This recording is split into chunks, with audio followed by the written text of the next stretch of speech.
mysterious death curse washes over the land, driven by a powerful artifact known as the Soulmonger. 4 would-be heroes have been sent to the jungles of Chult to destroy the cause of this terrible affliction. Vale, the half-elven paladin, who's just now learning of his divinely granted powers. Ubo, the total monk from a distant land, who's as quick with his wit as he is with his staff.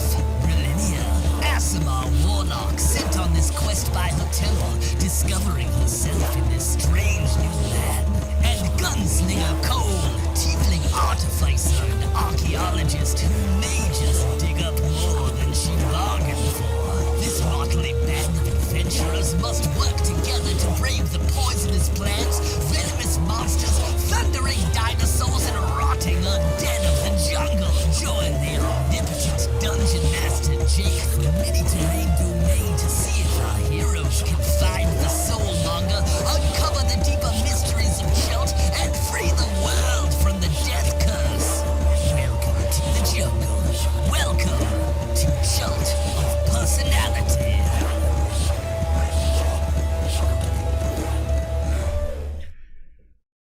Hey internets, it's Jake from Mini Terrain Domain, and this is Chult of Personality, a Tomb of Annihilation campaign happening every Sunday night right here on twitch.tv/Mini Terrain Domain. And this is episode 68, The Trials of the Keys. That's right, this is our 68th session. This game has been going on for 2.5 years. We've had a number of characters cycle through. We've had a couple of players cycle through. But Vale and Brilinya, Mike and Em have been through this with us from the beginning. Hiding somewhere in the jungle there is Connor as Qualu. He'll be along shortly. And whoa, there he is, just magically popping up.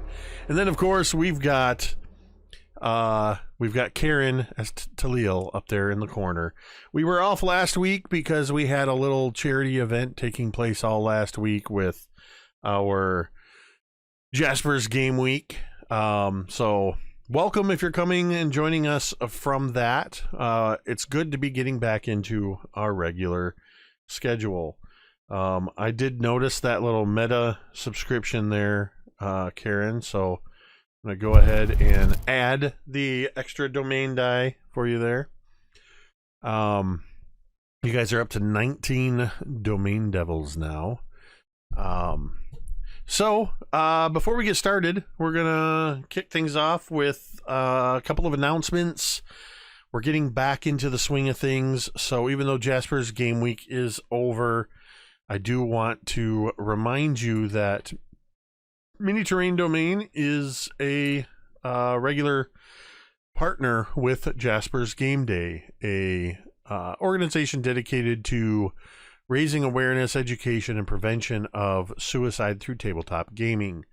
Money that is raised through various charities and through our organizations and events and things, such as clicking on that link that is now in chat, go to benefit suicide crisis centers around the country, educating teachers and administrators at schools, and actually go to fund things like the National Suicide Lifeline and the Teen Lifeline, which is a confidential suicide hotline for teens. If you would like to donate directly to them, you can do so by clicking on that link. If you would like to provide a small donation to Jasper's, but also get a little something for yourself, you can click on that link there now in the chat with the chat command coffee for Metade Roast Coffee, a medium Brazilian and Peruvian roast in partnership with Initiative Coffee Company's Help Action. For every 12-ounce bag of that coffee you purchase, $3 of that is going to go to benefit Jasper's Game Day. And it is really good coffee. Dwight, the Mini Terrain Domain intern, helped me to pick out that flavor. And I need to get some more because I'm all out. We do want to give a shout out to D&D Beyond, who has granted us insider access. So I run all of my D&D campaigns using D&D Beyond, and you can mouse over the campaign, the stream right here on twitch.tv, and you can see all of the characters they're playing, and you can see how ridiculous it is that a 14th level warlock, celestial warlock, has more hit points than the half-orc fighter. But that's Chult for you. Let's see. I think that's just about it. The two last things I want to mention are the domain devils. Domain dice are a thing here at Mini Terrain Domain. I don't remember if I reactivated this command. I'm going to check. It looks like I did not. Either that or I just forgot how it works. Well, if you look along the bottom, it'll tell you for a $5 tip or 500 bits of cheering has been reactivated, you can earn domain dice for the players. In this game, we call them domain devils, and they're down below me here. And what those are used for is the players can use them to re-roll a die, a d20 roll, or they can spend 2 of them to force me to re-roll, or they can spend 3 of them to gain the benefits of hit dice outside of a rest. They can also spend 4 of them to turn a failed death saving throw into a success, or 8 to turn a critical fail into a success. And finally, they can spend 5 domain dice to turn a hit into a super crit that is an automatic double max damage critical hit. And it's just our way that you, the viewer, can participate in the game by providing them with domain dice. As I said, it's through a $5 tip, through a 500-bit cheer, a subscription, resubscription, raids, all those things will earn them domain dice. Now, before we get going here, the last thing I want you to know, and this is perhaps the most important thing, and it is this, that you matter. Whether you believe it or not, your presence on this earth makes a difference, and it can be tough to accept that and tough to acknowledge that in these particularly tough times. But you need to know that there are people out there that care about you, and there are people out there available to talk to you. By simply typing !help at any time in the Mini Terrain Domain chat, some resources will pop up. First and foremost is the National Suicide Lifeline, available 24 hours a day, 7 days a week at 1-800-273-TALK. That's 1-800-273-8255. Or you can text 741-741. If you are in the active duty military or a veteran of the armed forces, you can press the number 1 to be connected to a military specialized counselor. In Canada, you can reach the crisis text line by texting CONNECT in English or Parlez in French at 686-868, or you can call the Canada Suicide Prevention Services in French or English, toll free at 1-833-456-4566. You can also, if you're among our friends from around the world, you can click on that link down below at opencounseling.com/suicide-hotlines, and that will connect you with a number of resources for various countries around the world. With that, that is the end of our announcements, and that may be the quickest I have ever gotten through our announcements. And get us right into playing this game. It's been a couple of weeks, so we're going to have a little bit of a recap, as these players have just descended into the 6th level of the Tomb of the 9 Gods in search of the so-called Soulmonger, the very reason that the death curse is persisting throughout the realms. You navigated the previous levels, working your way through numerous puzzles, collecting the iron skulls of the skeleton keys, living keys with fused metal shapes as part of their heads. You have 5 of these on your person. You descended a narrow staircase, and we're going to go ahead and reiterate this last room, this last entrance from the end of the last level, or last game. As you enter this area, you find yourself descending into a room that is about 40 feet wide and about 60 or so feet long, though it's hard to judge because of the thick green smoke that is billowing through this room. Coming out of a bronze cauldron that sits in the middle of this 20-foot high vaulted hall.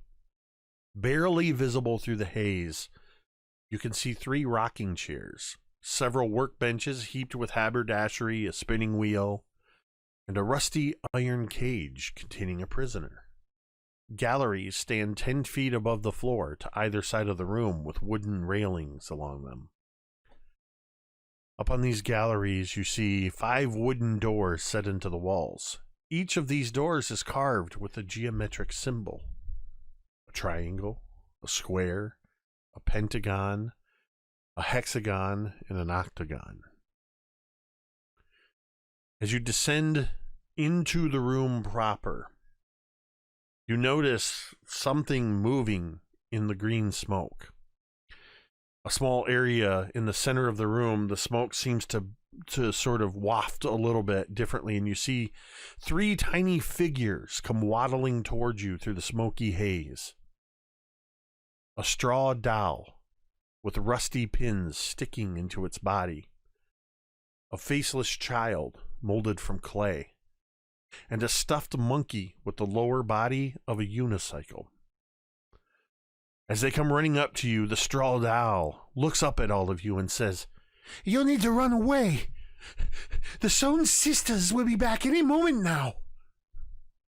What would you like to do?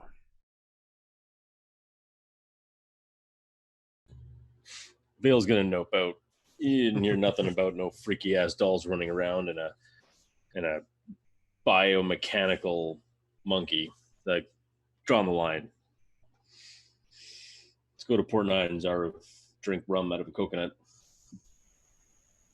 Before we do that, though, Yakibitos for days. We should kick the dolls first and then go. Even touching them, they're like that's like my giant spider bane, like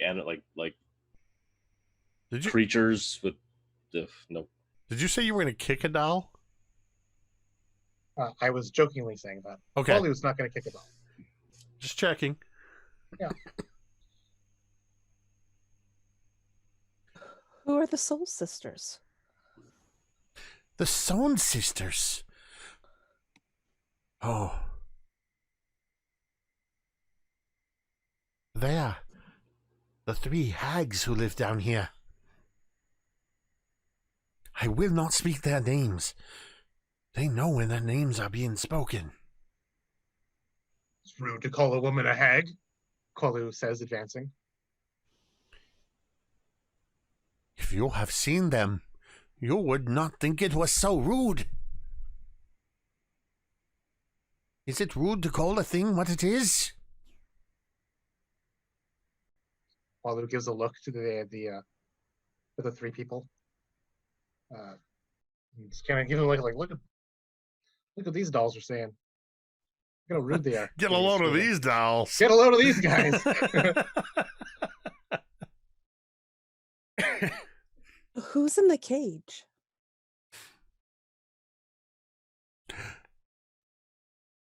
That's the looky-like. The The what hags have been trying to learn all about you, so they torture the looky-like and ask it questions. About us? Kalu will question. Oh, yes. They've been very interested in you. The closer you get, the more interested they've become. Where did they go? They're always disappearing. One moment they're there, and the next they're gone. They are dark witches. They're taking care of some kind of creature. It lurks on the other side of the skeleton gate. And the straw doll with the pins in it points through the thick green smoke, and you can just make out that there is some sort of a large green door on the far side of the room.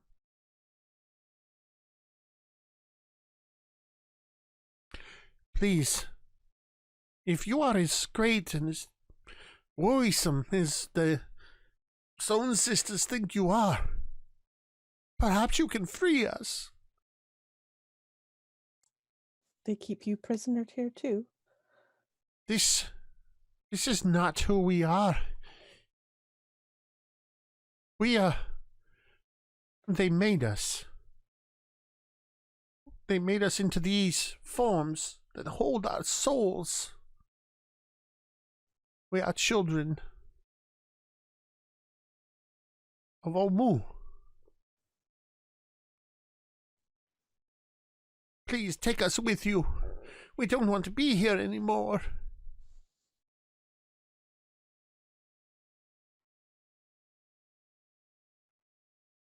No, we could certainly do that. But first, what about this individual here that is locked away? Can we free them? Is it safe?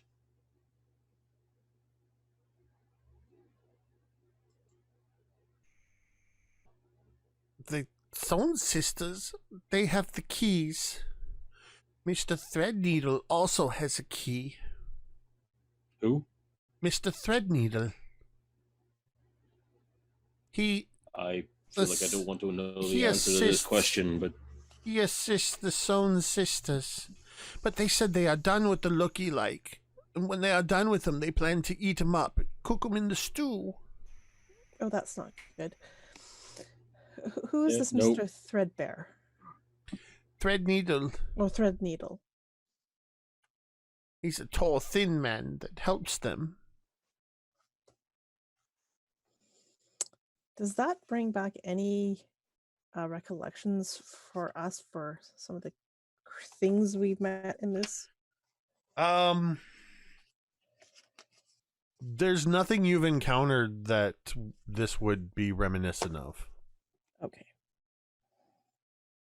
Nothing that you've heard thus far.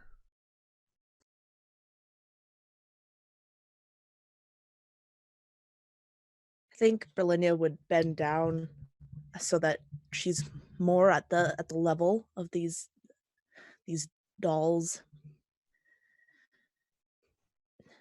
Don't you worry. We will get you out. We'll return you. That would be so great. I am called Straw Bundle. I think she would hold out her hand to shake it. I'm Brilinya. The thin straw that is tied together with other pieces of straw reaches out to grasp your hand, and you shake this thin, tiny, frail doll's hand, and for just a moment, while you're shaking its hand, your hand turns ethereal. That is a thing that can happen if you take me with you. The Stone Sisters don't know this, but when they put our souls into these dolls, each of us has a charm we can bestow upon you if you take us with you. This is Clay No Face. And Straw Bundle indicates the clay doll that literally has no face. And the monkey sort of using its hands to push itself along the ground. And you can hear this sort of the wheel of the unicycle of its lower half rolls up. That is Jojo. I think Brilinya in turn would shake the hands of everyone of the two, making sure that she nods and hello. You sense a little bit of some kind of magical effect when you shake each of their hands. So it's hard to know exactly what.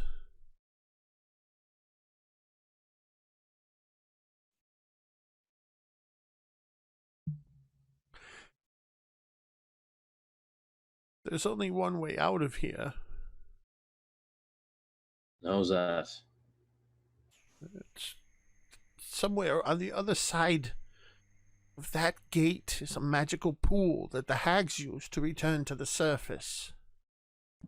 They have special magic that lets them go back and forth. But you have to get through. You have to get through that first. Okay. You have to have 5 keys to unlock the gate. The keys are very scary. They look like skeletons with iron heads. We have them. You have the skeleton keys. Yes. Then you're almost there. But before you can open the skeleton gates, you have to open each of the keyholes. Each of those rooms, and Straw Bundle points to the galleries where all the doors are. Each of those rooms has a trial you have to face to open the keyhole.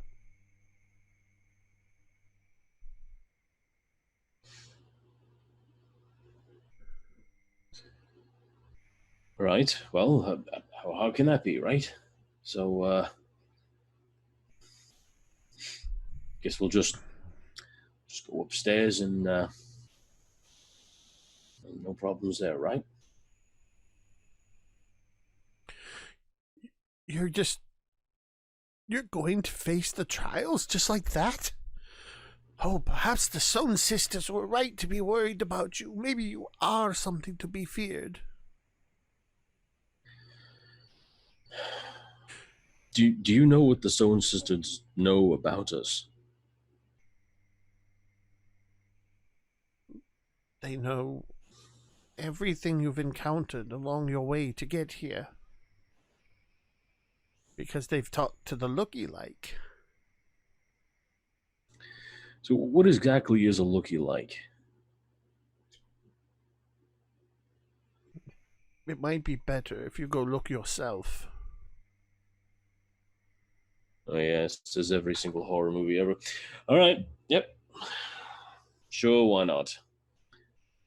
I will walk over, kicking myself in the ass, metaphorically speaking, for going over and having a look at this person.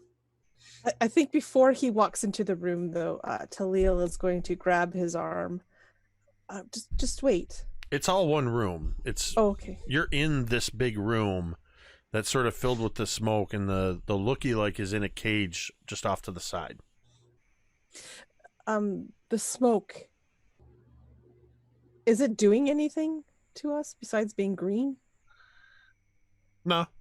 Okay. Then I'll let Vale go on. I think that Brilinya would turn to all of them and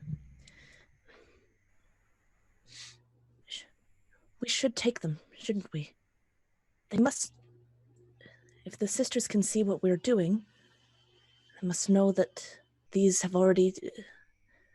small children have already warned us about the dangers, and they'll be in danger as well. Yes. We can't leave them behind, just like whatever's in that cage. But if the hags made them, perhaps they can see us through them too. Maybe they are a trick by the hag. When you say that, Qualu, the gray doll with no face, clay no face, pokes a finger into where a mouth should be, and it sort of draws this crude smile, and then it parts, and it says, "We are no trick of the Stone Sisters. They use us to trap our souls. We are experiments."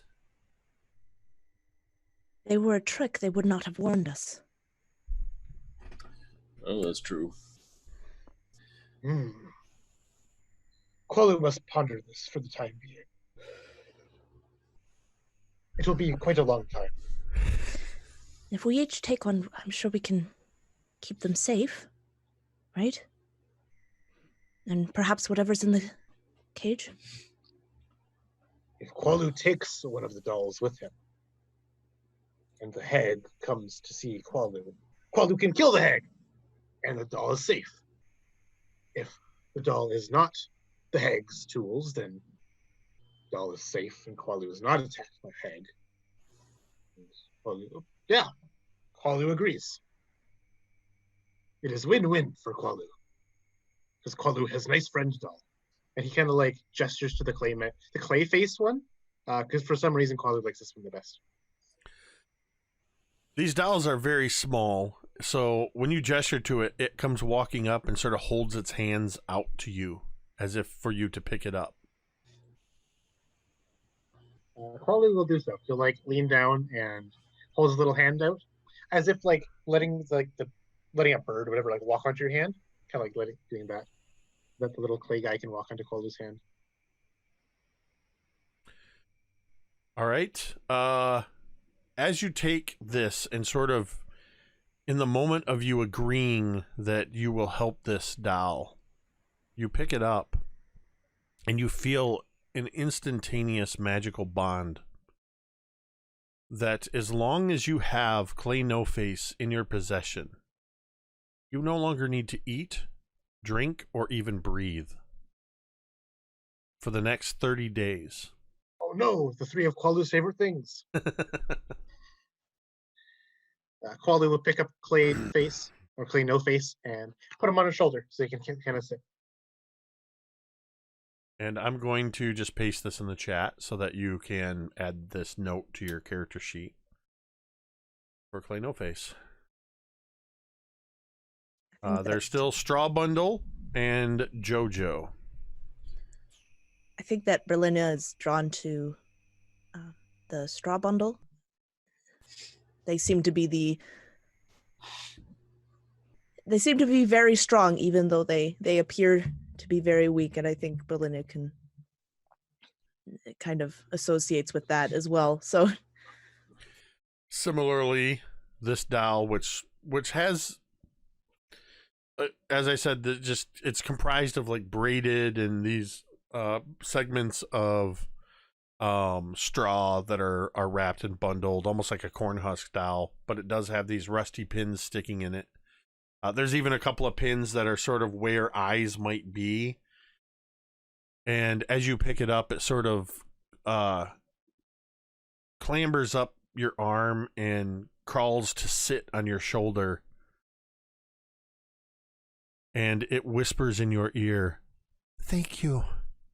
And you also feel a magical bond. While you have a straw bundle in your possession, you are able to cast the etherealness spell as an action with no components required. You can only do this 3 times.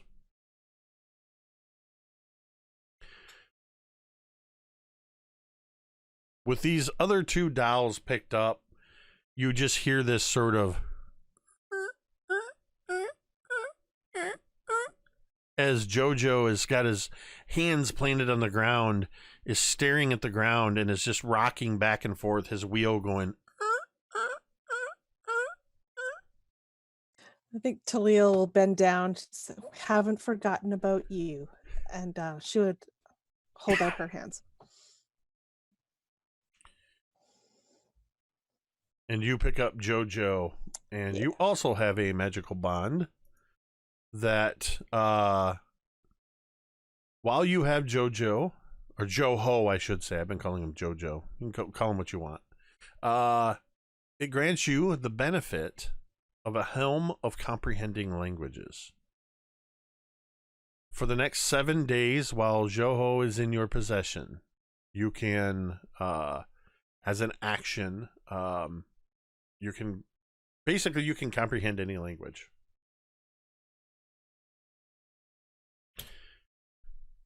Vale, while they're messing around with these dolls, You were heading over to the looky-like, correct?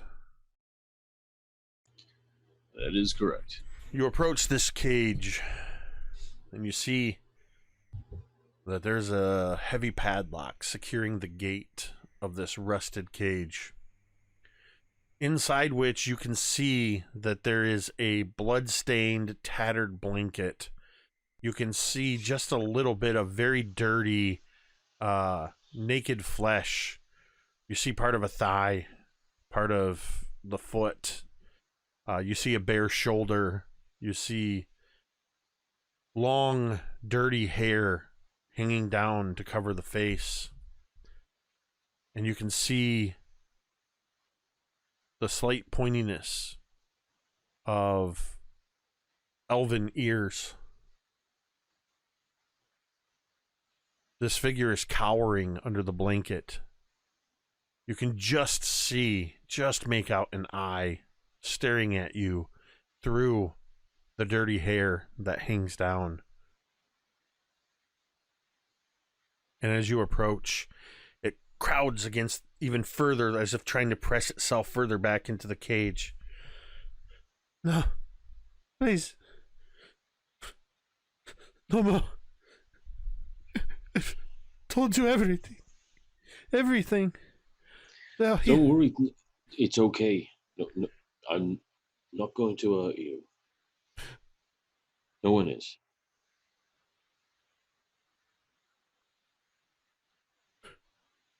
It's you.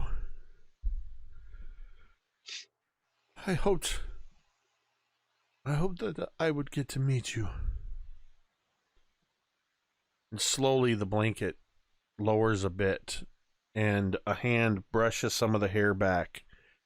And Vale, you are looking into a very dirty version of your own face.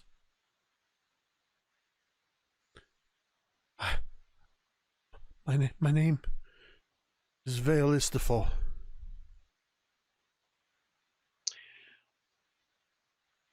What? No, you're not Vale Istafall. I'm Vale Istafall.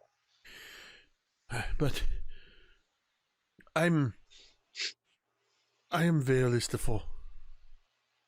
I have traveled far from across the sea. At Baldur's Gate, to Port Nine Zaru, through the jungles of Chult, with my companions, some of whom have died. Yeah. A journey no, fraught with danger.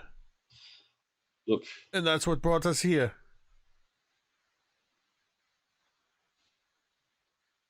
look.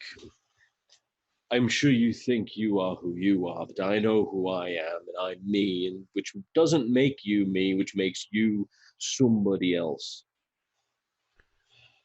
You created with magic? What?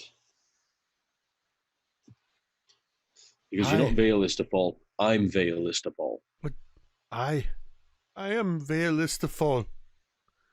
And the figure sort of leans forward, and you notice that as it does so, the right arm is missing below the elbow. But you also notice that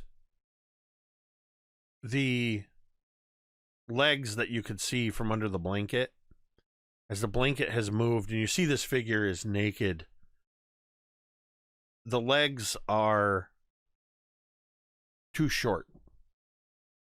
They look as though they're barely the size of children's legs.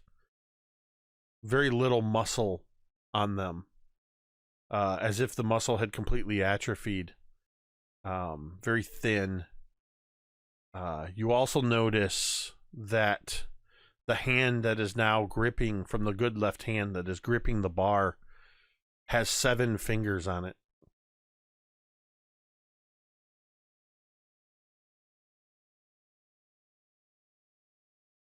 Why have you come here? Who are you? Really? Did they send you? To torture me some more? I'm Vale Istafall. We came down here to free Chult, free the world from the Soulmonger and all the evils within a Serarak's tomb. And how did you get here? They must have captured me sometime. I don't know when. Yeah. I remember putting my arm in the mouth of that green devil face so that my friends could get out of the maze. I remember when we almost lost Qualu in that stone grinding room. I remember almost getting my companions killed against the Terracotta Warriors. Yeah, no, we don't have to remember that. That part didn't really happen. You just forget about that bit. I remember losing just about all but my small clothes when I went into the room where everything rotted away. Oh, yeah. No, the nakedness, yeah, that wasn't fun. Here's the thing, though. Do you remember walking down the stairs that are right behind me? I remember coming down the stairs, coming into the room with the green smoke, seeing the soulbound dolls. And I remember looking at the cage, and I remember walking up to the cage, seeing something hideous, grotesque in there. Something that claimed to be me. And I remember being uncertain. Then what happened?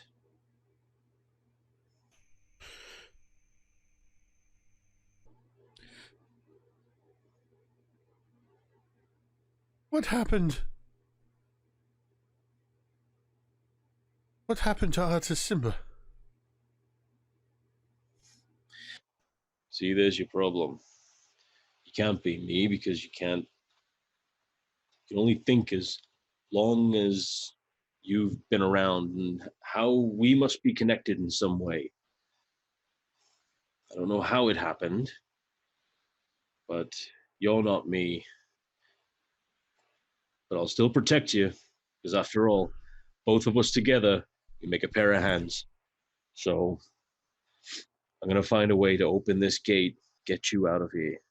Okay? So you just hold tight. Listen, are you thirsty? You hungry? They don't feed me. Right, but are you thirsty? Are you hungry? They said they wanted to eat me. All right, I'll take that as a yes. Hang on a minute. I'm going to take off my pack, hand some rations through, pass a water skin through. There you go. Actually, no, yes, I would have had that because it probably would have been in the that other adventurer's backpack. You did end up getting a hold of okay. The other Lord. pack. You lost all your stuff initially, but you had fortuitously found a different pack. Yeah, I think it was like Lord Soggy Bottom or something. I don't know. He's dead now. It doesn't really matter. You hear how he's talking about your former party members, Taliel? I'm like, hurtful. It's Lord Brixton. Well, not anymore. He's pining for the fjord somewhere. But, so yeah, then I will, I'll just pass him some food, some water. He takes it and eagerly drinks and eats the food and rations that you give him. And I'll just let him know. As he takes the drink, he starts coughing a bit violently. You notice as he's trying to chew on some of these like hardtack and maybe dried meats that most of his teeth are either broken or missing. You can see now, the longer you're looking at this looky-like, that there are numerous bruises, bones that have been broken and healed improperly, and open wounds all over it, lash marks across the back, across the legs.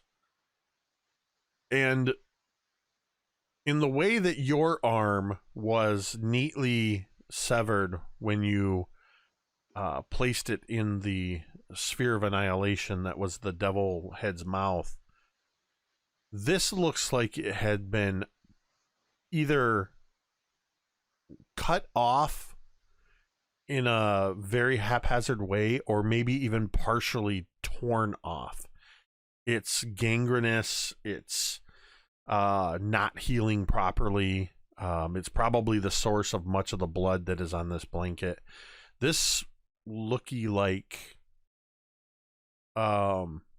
looks to be as near to death as somebody can be without actually dying.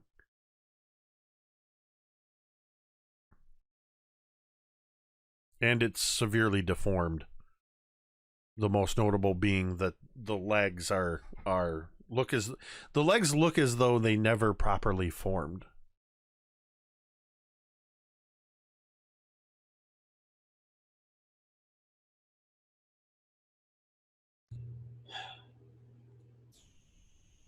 I don't really say anything, and I try not to stare as best I can. I'm just going to pass it. Like I said, pass food and drink to him. Let him do his thing. I'm going to turn around and go back to the others. Just leave who's in there for now. Don't exactly think they'd be wanting any guests. Okay? So I'll go and talk to him later. Are they okay? No, not at all. Should we go help them then, instead of leaving them?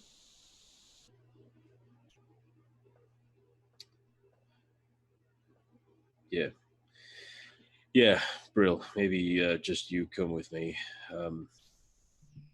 Taliel, Qualu, do those dolls tell you anything about these doors up here? Anything that was supposed to do with them? All they told you was that there were trials. Well, I guess we can get ready for the first trial then. Whatever it may be. Brill, definitely could use some of your healing magic. Of course. Yeah, and I'll lead Brill back to the cage. And as we're walking, be like, look, just try to keep an open mind and don't freak out.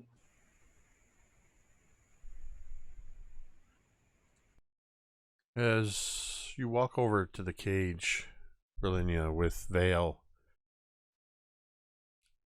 you hear what sounds a lot like Vale's voice, but weaker, coming from inside the cage.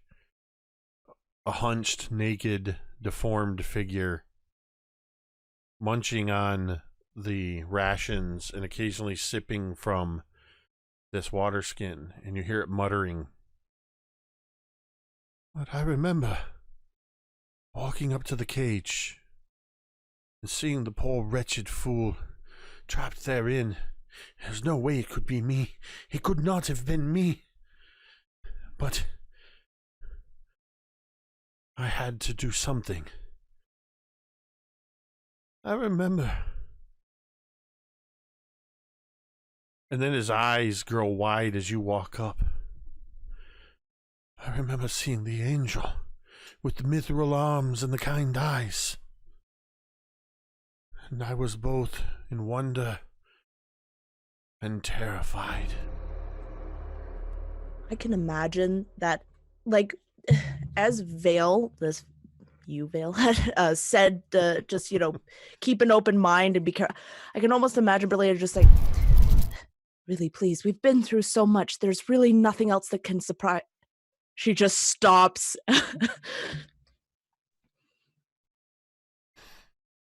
I see. I remember hoping that Brilinya could help this poor wretched creature. And I remember not believing that even she could. And then it seems to just devolve into sobs. I think Brilinya, you can see that she swallows back surprise, maybe even fear and hesitation a few times before she eventually approaches this figure and crouches down and very, very gently places a hand on, I imagine this thing's maybe turned away from her, and so she would just place it on his back.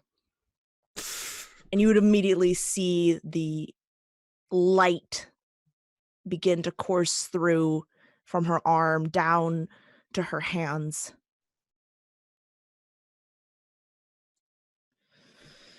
And she was going to try to heal him once using her healing light for 18 points. She's going to wait after that to see if it looks like it's doing anything. You, as your light courses through, you feel from your touch, you feel the muscles tense. You can feel the ridges of the spine through the gaunt skin. And you can see even where you're touching, the lesions and the sores and the bruises and the whip marks.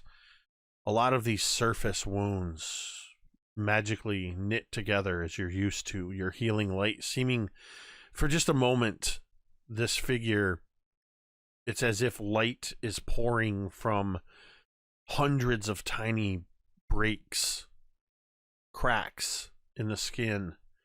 And you watch as many of them heal over, but the scars remain.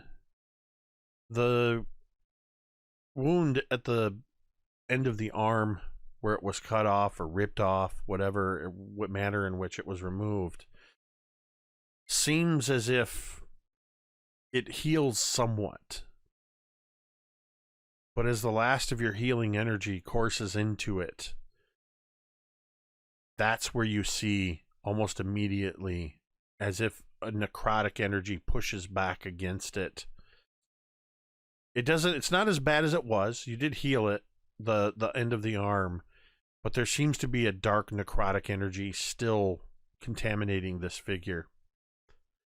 But he... Thank you, Brilinya. Brill, you gotta go. You can't be here.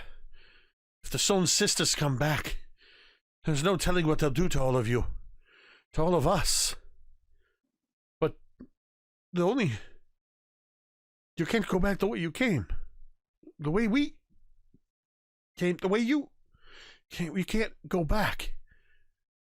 The only way out is to go forward. You have to open the skeleton door.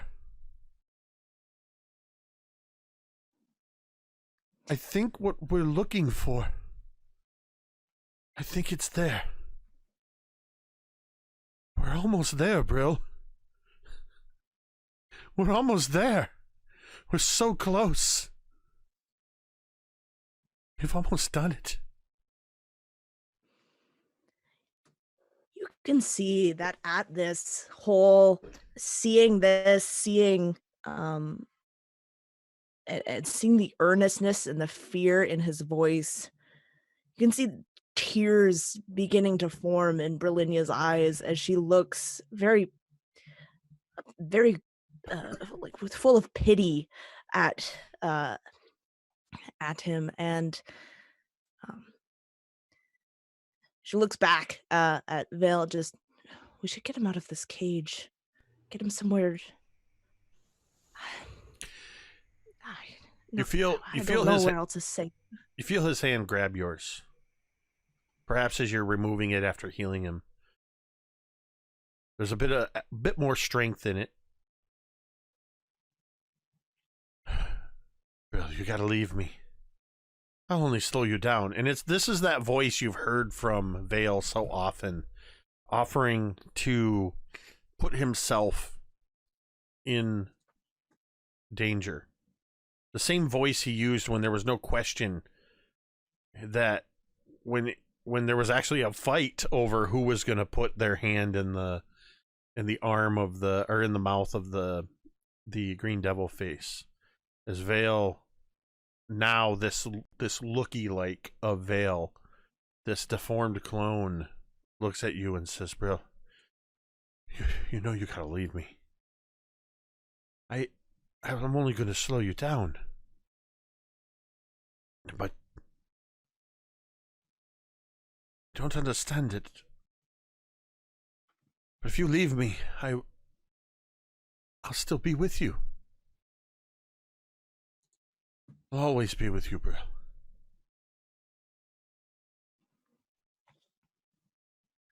Yeah, this is way out of Brilinya's league right now. She looks back at Vale just like with this, I have absolutely no idea what to do look. We will come back for you. We will make sure that you're going to be okay. But for now, I'm going to get you to stay in here where it's safe. And we'll gladly take all the revenge for you. You have my word on that. Vale. With a bit more strength, and you see, perhaps for the first time, you see what others see. That little glint in your eye whenever you make a wisecrack, as this version of yourself just looks at the lock, the padlock on this cage, and says, well, it's not exactly like I'm going to be going anywhere. I like his sense of humor. Brilinya is going to look at him a little closer now. Does it look like that he would be able to survive for a while with this healing, or does he look like he's going to need some more? You know, not even going to make you make a check. You know, the when you heal somebody, you can sense that how much life, almost like you can sense their life force, and you pretty much topped him off. Whatever this is, this version of Vale, it's barely a pale reflection of Vale. It doesn't have his strength. It doesn't have his energy and vitality. You barely put any of your healing energy into it, and you bestowed as much as this thing could handle. Okay. So with that, being satisfied that, being, I guess, assured that he will live, she nods and stands, and we will be back.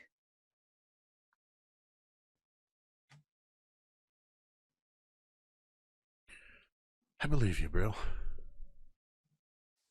Be safe. And watch out for all of them.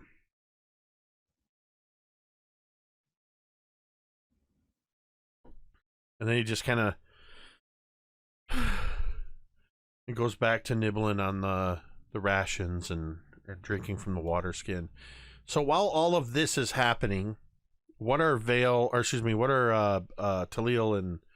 and Qualu? What are the two of you doing in the room?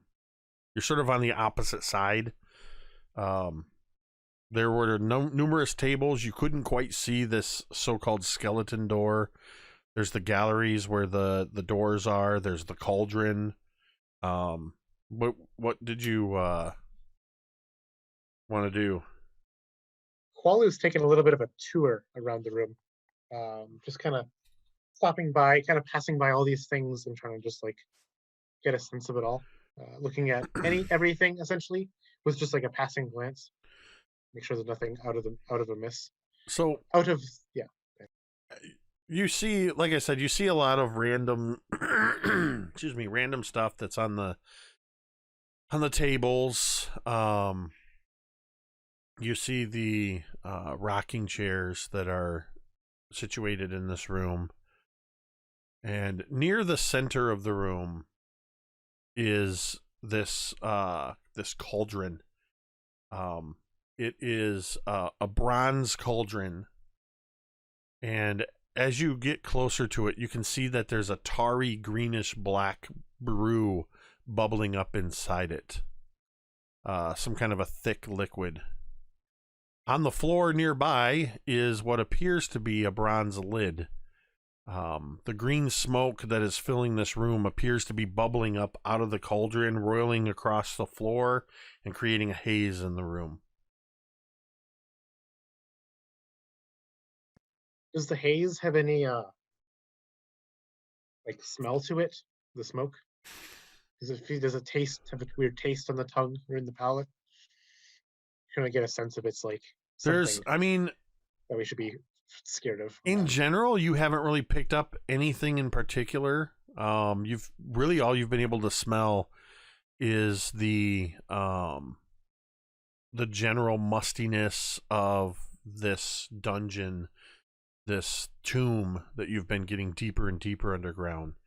There's a dampness, but no, you're not really catching anything. If anything, it probably smells like a fog machine smells. It has that little bit of a peculiar scent, but you haven't noticed. It's not like burning your nostrils or, none of you have noticed any ill effects since you've been in this room now for a good 10, 15 minutes. Mm-hmm. And it's when you don't notice the effects that's the worst. He'll just like kind of give these passing glances at all these things, and they kind of come back once the conversation's done. I think just kind of like looking at everything. What about you, Taliel? Yeah, so Taliel is kind of watching Kualu wander around towards the cauldron and etc. She was also kind of interested in those tables, the spinning wheel, but she's also going to kind of do the sniff test as she's walking around, but with her special nose. Well, you can smell you can make out the bronze that makes up the cauldron, and you probably sense the lid there just on the floor, just under the green smoke before you see it, because you can smell the bronze. You also can smell, as you're sensing this and kind of seeing if maybe there's anything valuable smelling in this brew. You smell it. The strong scent of gold coming from behind you in the direction of the far side of the room. And as you turn, do you follow that scent? You end up moving across the room, and this close now, you couldn't see it when you first entered because the smoke was obscuring it. You find yourself standing in front of a 12-foot high, 10-foot wide door made of green stone. The surface of this door is carved with grinning goblin skeletons. Along the height of about 4 feet high is a belt of smooth stone set with 5 solid gold symbols in a row. A square, a pentagon, a hexagon, an octagon, and a triangle. Each symbol is engraved on a recessed circular seal. This is the gold you smell. This is the skeleton gate that the soul dowels referred to. Each of these geometric symbols made of gold are 6 inches across are 1 foot apart and set into stone discs that are 8 inches in diameter.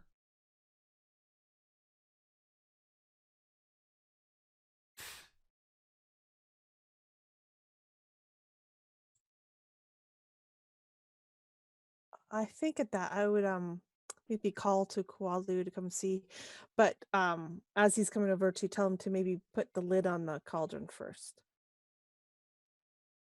Okay. It's just there on the floor by the. Yeah, and he'll do so. Okay. It's a bit of a metallic clang, and I think that would sort of maybe draw you out of your conversation with the Vale clone, Vale and Brilinya, as you hear this sort of clatter as Kualu places the lid on the cauldron. You notice that almost immediately the room begins to grow less hazy, and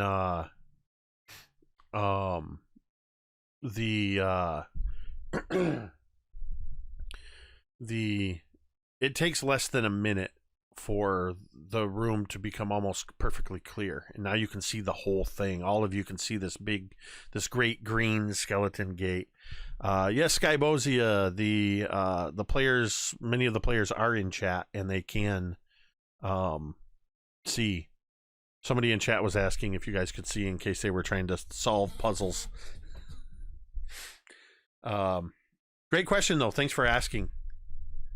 So yeah, you can all see this great gate. You can clearly see the 2 galleries on either side. And the 5 doors that lead to different areas. I got to double check something. I think this is a good point to show you this segment of the map. It is going to show you the small rooms that are on the other sides of the doors, but you guys know I've never had a problem with you guys metagaming, so I don't mind showing you this. But these aren't going to tell you anything about what's on the other side either.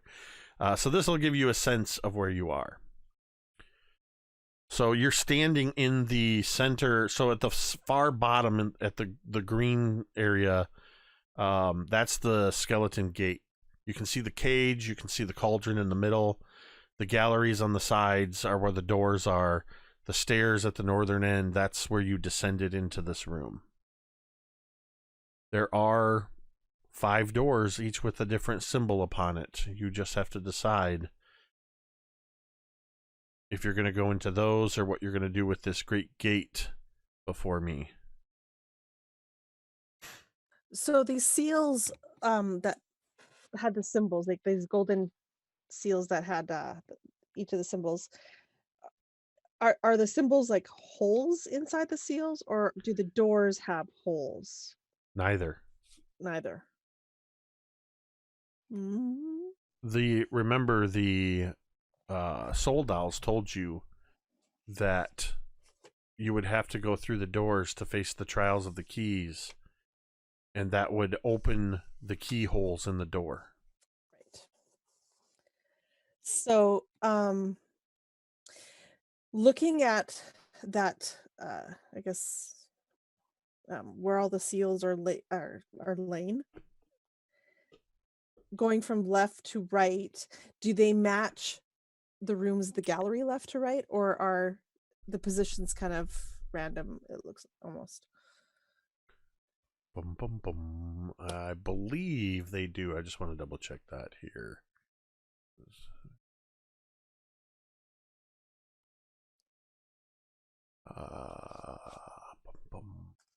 The order is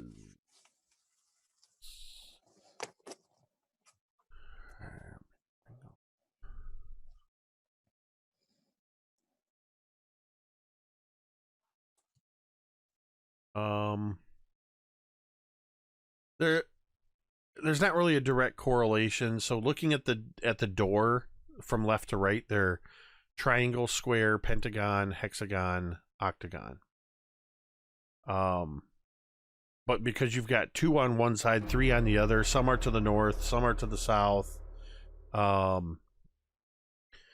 it's hard to tell that there's a direct correlation other than the fact that the symbols are the same on there. Thanks to Big Bearded Nerd, the official mini terrain domain assistant to the regional manager, Dwight. You guys just earned yourself another domain die.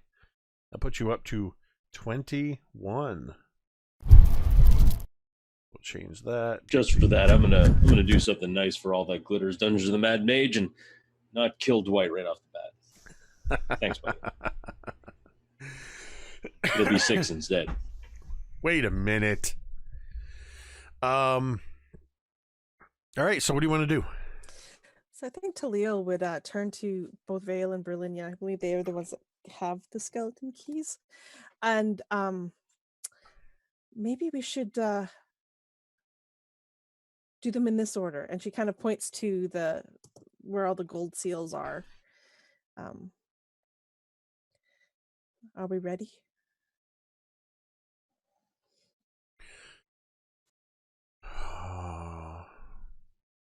That would be the triangle room then. So, yep, it's up to you if you guys are all ready. No, but yes. Your nod was saying yes, but that sharp intake of air and the look on your face was not saying yes. Yep. So this would be, just looking real quick at the map for point of reference. The room with the triangle on it is, I just pointed at my screen and you guys can't see that. So the room immediately to the left of the stairs would be the one that has the triangle on it.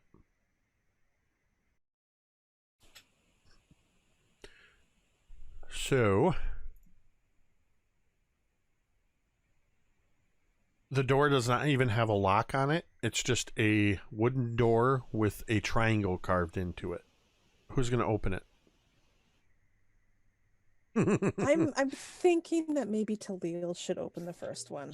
Actually, no, I will, because most of you are really good at ranged, good at so I'll just go up and say, just get ready. By the way, just so we're clear, I hate this. I hate all of this. Okay?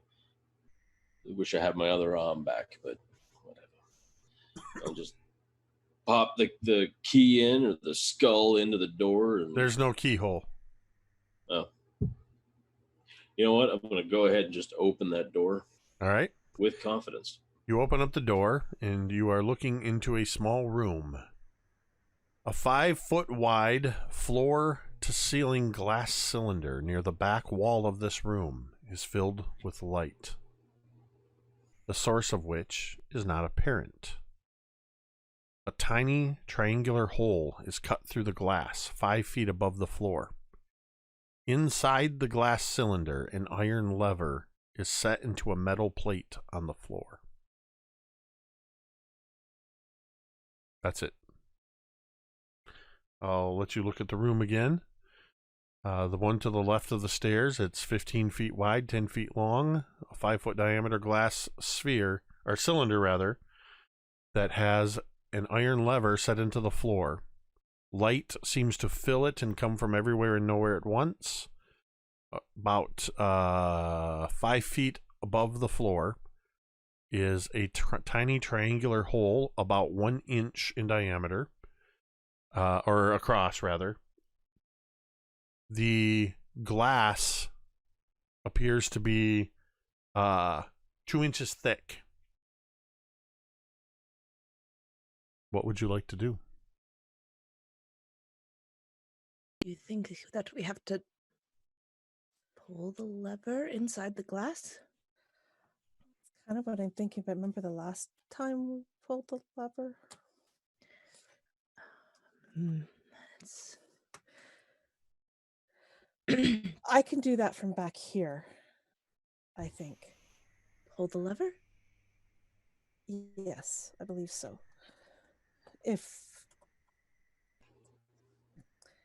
I mean, it's worth a shot. I can try. Sure. And with that, she's because of the ghost lantern, she has the ability to cast Mage Hand. Okay. So, just calling that up right now. You choose where the mage hand appears within 30 feet of you. Okay, she will cast it such that the mage hand will appear inside that cylinder above the lever. You do so. The mage hand glowing with that same spectral blue light of the elven spirit trapped within the ghost lantern. And you're going to use it to attempt to pull a lever? Yeah, seeing she was afraid actually that it wouldn't appear, having, maybe it was an anti-magic thing, but Nope. seeing it appear, she kind of sighs a little bit and then take another deep breath, looking at Brilinya and Vale and then Qualu. She kind of, all right, brace yourselves, and she will pull the lever with the mage hand. You use the mage hand, commanding it with as much of your connection to it as you can, and the lever will not budge. It appears to be too difficult for the mage hand to move. Remember, a mage hand can only lift up to 10 pounds. So it appears that this requires more than 10 pounds of force to move. I think as she's doing this, and you can see that the mage hand is around the lever, she's starting to get that kind of concentration face going on, and then eventually she's like, I can't do it. It needs more than that. It was worth a shot, though. I could try. That was a great idea, though. And Brilinya would step forward, and as she does so, as she's stepping forward, you see all of a sudden these almost wings kind of envelop her and disappear, and feathers in the place begin to fall as she casts Far Step to teleport into the cylinder. Maybe. Hopefully. I have to check something.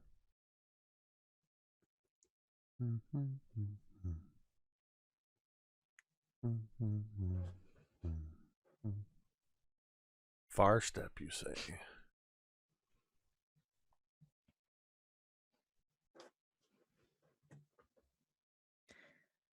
Yeah, I've seen enough episodes or enough shows or enough Saw movies to know that going into a glass cylinder is not the best idea. Well, if it makes you feel any better, I've never watched a Saw movie, and I have no desire to. I don't like those kinds of movies. Excellent. So, yeah. I'm just checking something.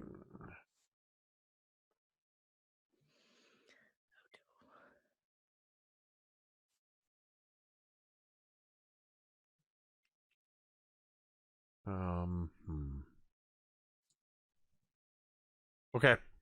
All right. Because Far Step, I think, is one of the ones from Xanathar's, isn't it? Yes. So it predates this. So, looking at the wording and how you're intending to use it, this is what happens. There's a moment, Brilinya, where you are nowhere. As you leave the space you were standing in, for just a moment, you are in this in-between space. And you feel a strong, powerful, ancient evil reaching out to you, attempting to grab hold of you. And I need you to I'm going to make you use you're going to make a saving throw, but I'm going to have you do it using your spellcasting ability modifier, which I believe for you is charisma. Correct? Okay.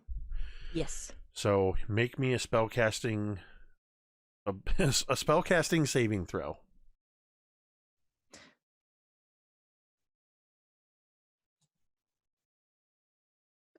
That's a. So I roll the d20 and then it's my spellcasting. Okay, that's 21. The DC was 20. Oh no. You feel something attempt to grab this your it's not really an ethereal form, it's just literally this space between the blinking of an eye is where you were. And in that moment you sense this, it's not an eldritch evil, it's something darker, something more necrotic, something that's just exudes evilness. And then you're standing in the glass cylinder, just like that. There you are. There's enough room in here. I mean, you're in a glass cylinder, so I mean, you deal with that how you want to deal with it. But there's the iron lever right in front of you. I think you can see from Brilinya's face is just paler than usual and eyes wide as she does pull the lever, but it's extremely robotic from that encounter. You throw the lever and shkoom, the lever is thrown. It goes over easy enough. You have to put a bit of weight into it, but it goes over easy enough. And inwardly in this room, nothing appears to have happened.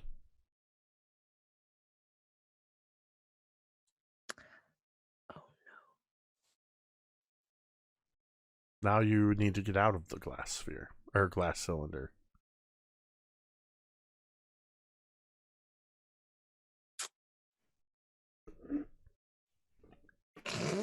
Sorry, that looks so menacing. Just like a What? slow drink. The slow drink?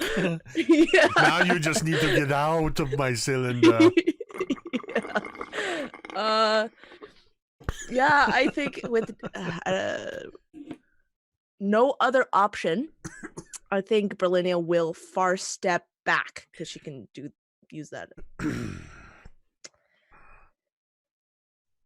You immediately far step back, knowing what is on the other side doesn't make it any easier, and I need you to make a spellcasting modifier saving throw. I'm gonna use a domain die. That was a 2. Alright, so that puts you back at 20. You got.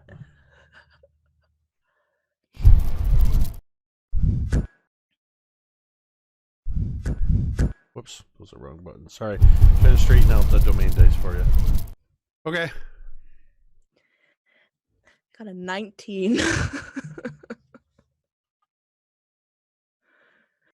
Brilinya. Alright, this is going to take me a second. I gotta figure this out.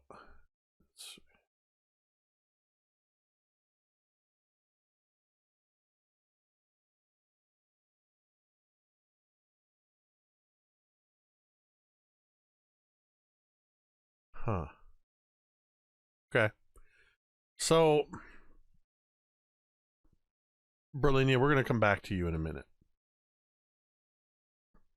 You see Vale, Qualu, and oh, you know what?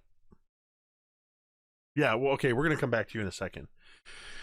Vale, Qualu, and Taliel, you see Brilinya just sort of do this arcane step forward and this sort of spectral feathers, everything how she described it. She's in the cylinder. She reaches out, she pulls the lever. There's something strange about the look on her face. And you see a moment of hesitation as she looks at each of you. And suddenly, and you see this same spectral feathers. And she doesn't come back. For this next part,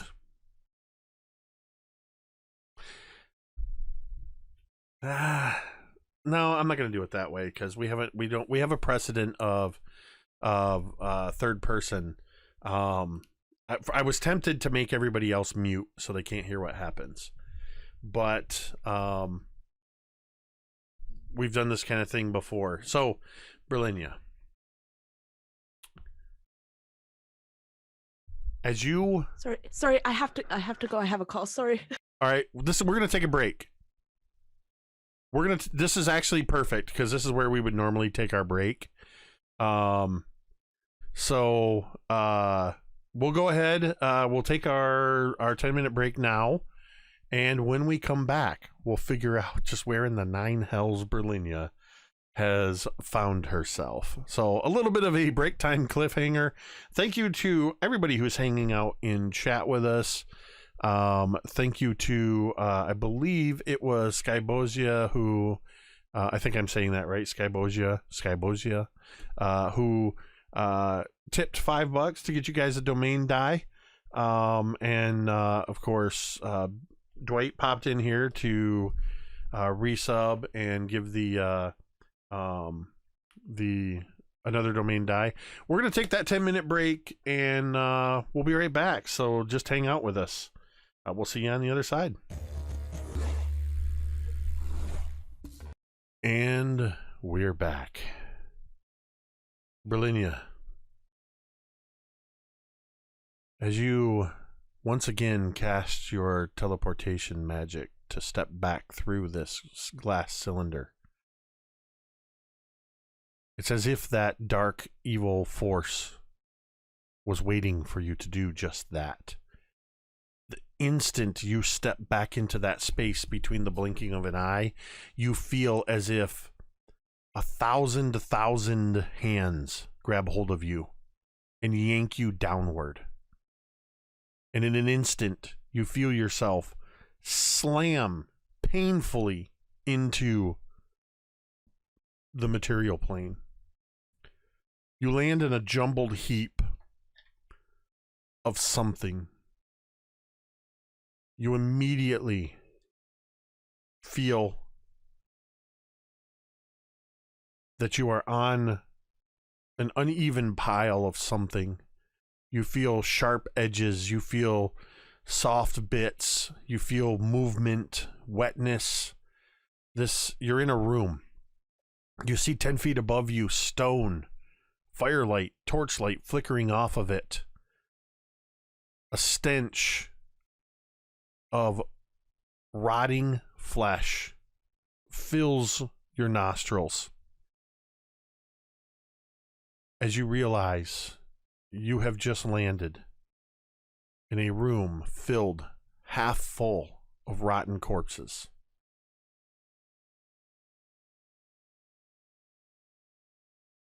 This room that you are in is about 40 feet square. On the north wall,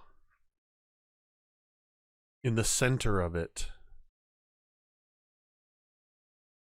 you can just see over these corpses of some of them you can't even tell what race they are, but you can see elves, half-elves, humans, dwarves, half-orcs, tieflings, Batiri goblins, races you don't recognize.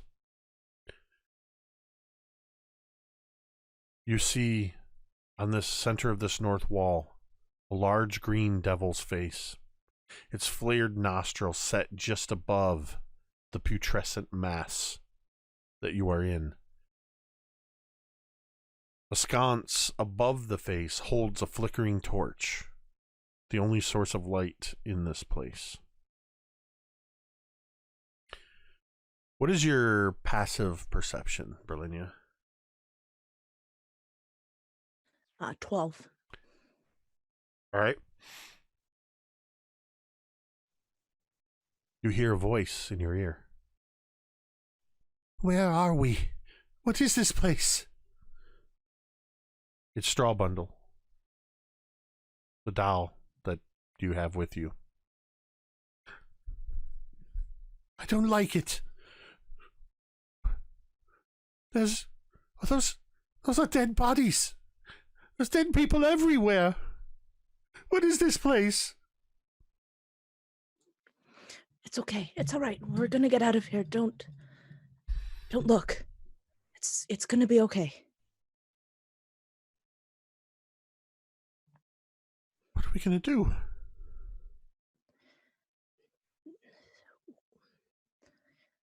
We'll find a way out. We'll find a way out. We just have to look. Brilinya says as she kind of is like trying to get her balance on these bodies.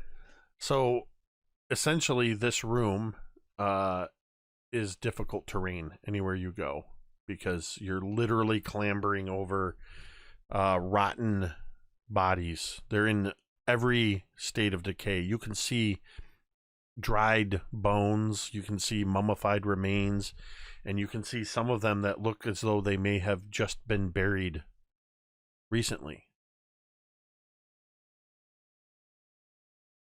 I'm not going to go into any more descriptions of all of the dead bodies. I think we've sufficiently established you're surrounded by what is probably hundreds of corpses.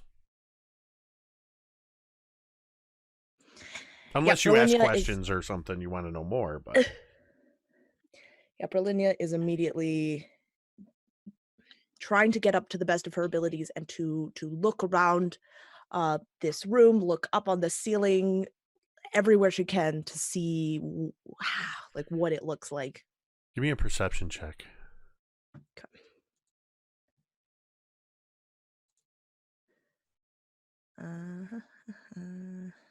That is a 13. Okay.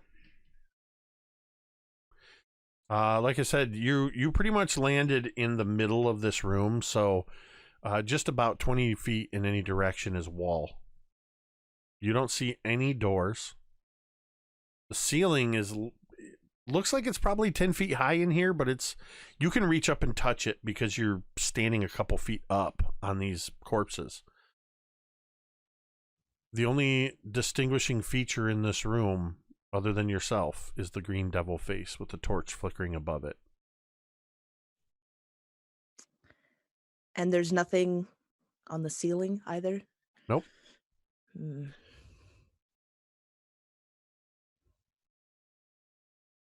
Looking at the green devil face, you see, just like you've seen elsewhere in this place, from the time you first entered the tomb and you saw that very first green devil's face, it has pure blackness, impenetrable darkness where its open mouth is. This one, though, you notice that the nostrils, which are flared up above it, you can see that they seem to be cavities. Like somebody actually hollowed out the nostrils of this particular green devil face. Brilinya is immediately going to use her ghostly gaze to try and see through any of these, the ceiling, the walls, like she's just trying to look. That's see what she can see. 30 feet, correct? Yes. Yep. And that lasts for how long? 1 minute. So, because of the fact that you're in the middle of this room, it's difficult terrain to clamber over these bodies. I'm going to say you're only going to be able to go to 2 of the 4 walls, and they have to be 2 adjacent walls. So I need you to tell me, knowing that the devil faces north, which 2 walls do you want to use your ghostly? And I would also, I'll say this, looking up and looking down, the stone is too thick in either direction for you to sense anything. Okay. Well, she is definitely going, the first one is towards this devil face. And right, then which means it's got to be the east or the west.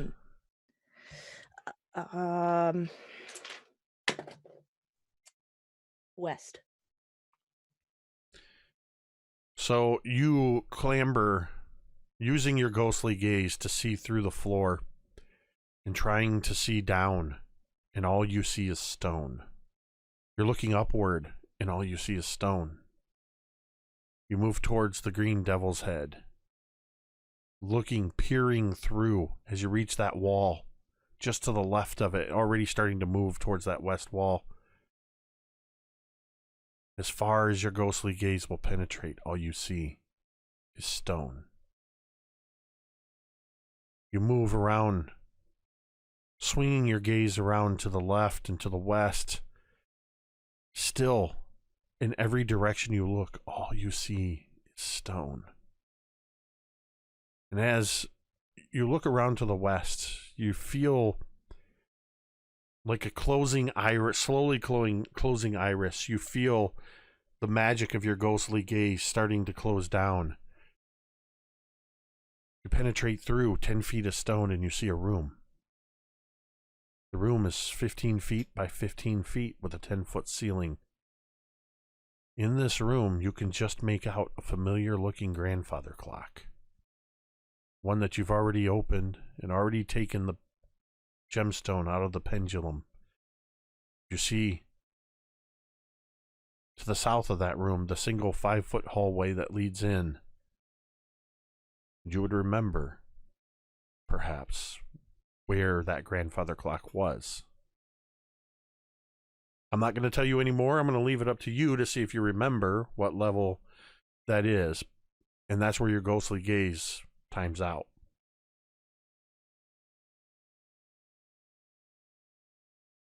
What are you going to do? Actually, with that, we're going to cut back to the others. I'm going to give you some time to think about. Yeah, I gotta think. Vale, Taliel, and Qualu. The lever is pulled. Brilinya vanished. A minute goes by.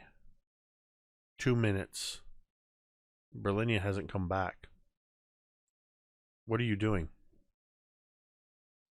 Where did she go?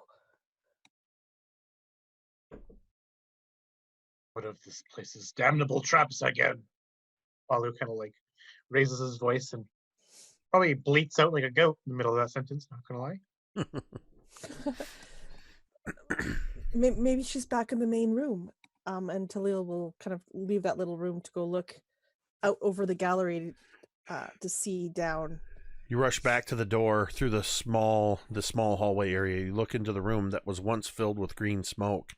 You can clearly see all the tables, the rocking chairs, the cauldron, the cage with the Vale clone in it. You can see the skeleton door on the far side of the room. And you notice that the triangular gold plate that was recessed into that stone band is missing. It's a complete recess now that looks like it would fit a key. It appears that when Brilinya threw the lever, it opened that keyhole, but there's no sign of Brilinya.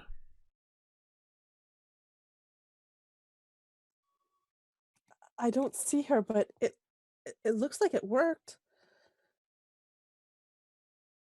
Maybe she's gone to the I don't even want to speculate where she's gone.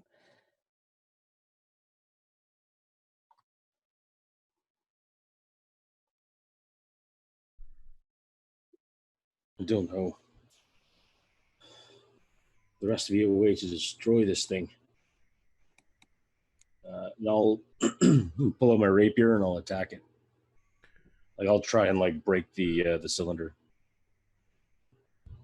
The glass cylinder that... Okay. I mean, to be fair, really good friend just disappeared. Don't know where she is. No, So, yeah. I'm just clarifying, and I now have twice as many windows open as I had. So I'm just trying to get to the right one.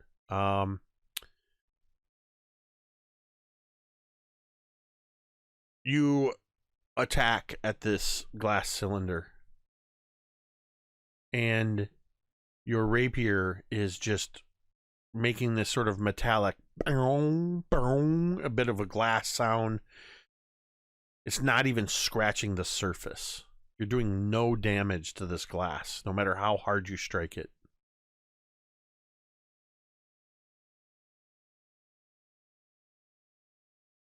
You see Taliel and Qualu, you see Vale lashing out physically at this to no avail.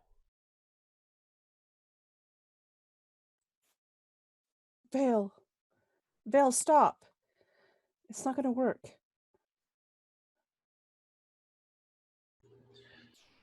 What are we gonna do?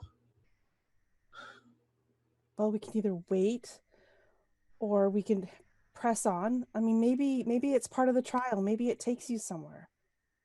Maybe.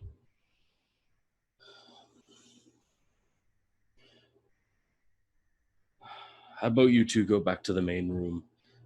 See if something happened when she pulled the lever or something. Okay.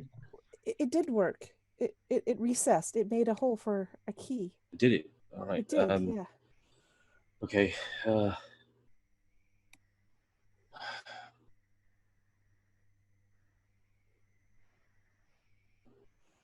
I don't know what else to do.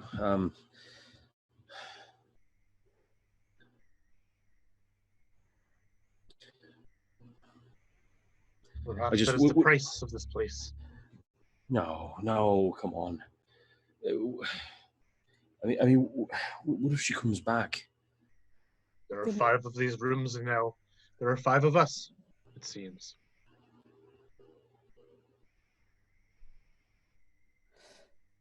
Taliel just kind of quizzically looks at Qualu and his numbering skills, and she doesn't say anything to him at that, but then she turns back to Vale. I'm worried too, but there's nothing we can do from here. We have no idea.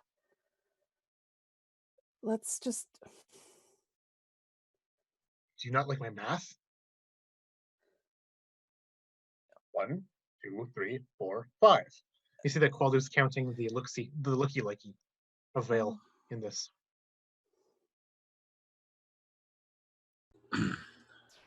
Yeah. Shall we just try the next one then? Maybe she's even in there right now. I mean, we don't even know where she went. I guess. I just think someone should be here when she gets back. You know. Well, we're not going Far. Yeah. You're right. Come on, then. Let's just go on to the next one then. Yeah, and at that, what was the next one after the, like on the band, it went triangle and then it was went a square. And so, looking at the map real quick, yeah, that would be on the opposite side of the room. So it would be that room up in the upper right-hand corner. So it'd be on the other gallery. You'd actually be walking past 2 other doors that are on your side. So, I mean, we either do the next door that's right here, or if we are supposed to do them in order on the band, then we need to go across over to that one over there, and should point to the square door.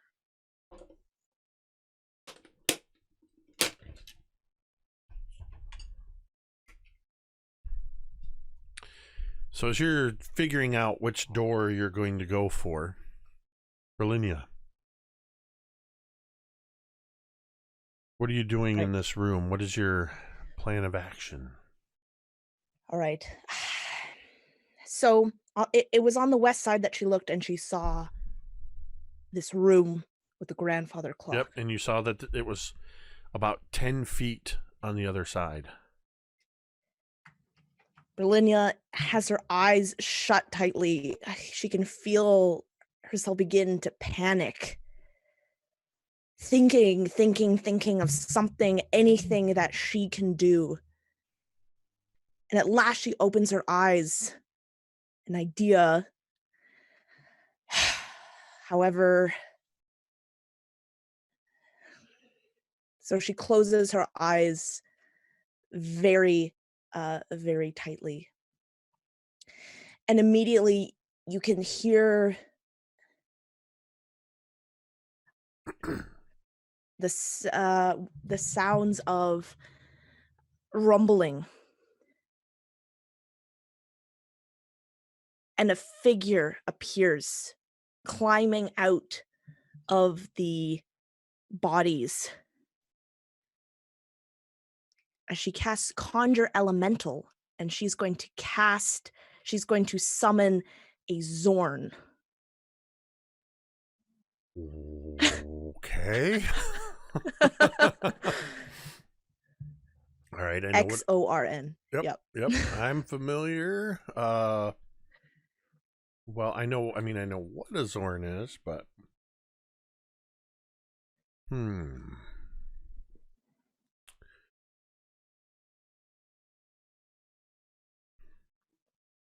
All right.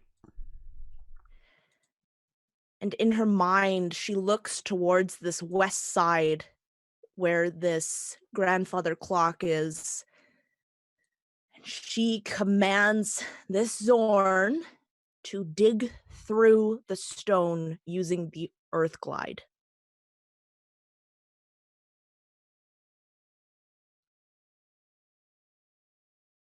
Oh, but it has to be unworked. It also doesn't disturb the material it moves through. Well, then she is going to command it to begin to punch the walls to try and smash it. If that also works. Yeah, let me double check something.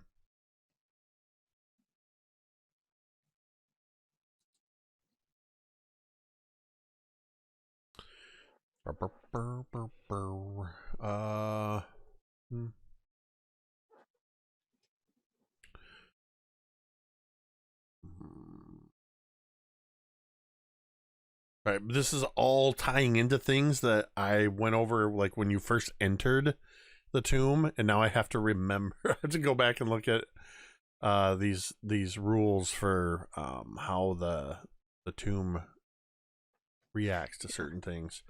All right, I will say that if okay, sorry. Go ahead. I was gonna say if it could break through at least the first bit to get to maybe some unworked earth or stone, if that's even possible, she would have it like carry her, or she would like hold on to it as it would burrow, so that she's like a part of it. Like she would like hold on. I don't know if that makes sense, because it has to at least make some. Oh, but it doesn't disturb it. Oh, that's weird. Okay, never mind. Yeah, so it would kind of like be if a mermaid held on to you and went into the water, but you didn't pass through the water. Oh yeah, that's okay. So right now, okay, but I mean, yeah. You want it attacking the walls. Yes, and she is going to cast Eldritch Blast at it too, at this wall, to help it out, to try and get any kind of hole in it. Okay, so what I'm going to have you do is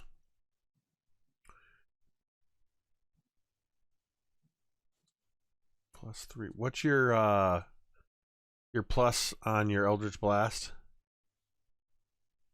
Sorry, the what? What's your bonus to hit with an Eldritch Blast? +12. Okay. First I want you to roll me. Just start rolling me a d20 and tell me what you get. Just keep rolling until I tell you to stop. Okay. I got a 5.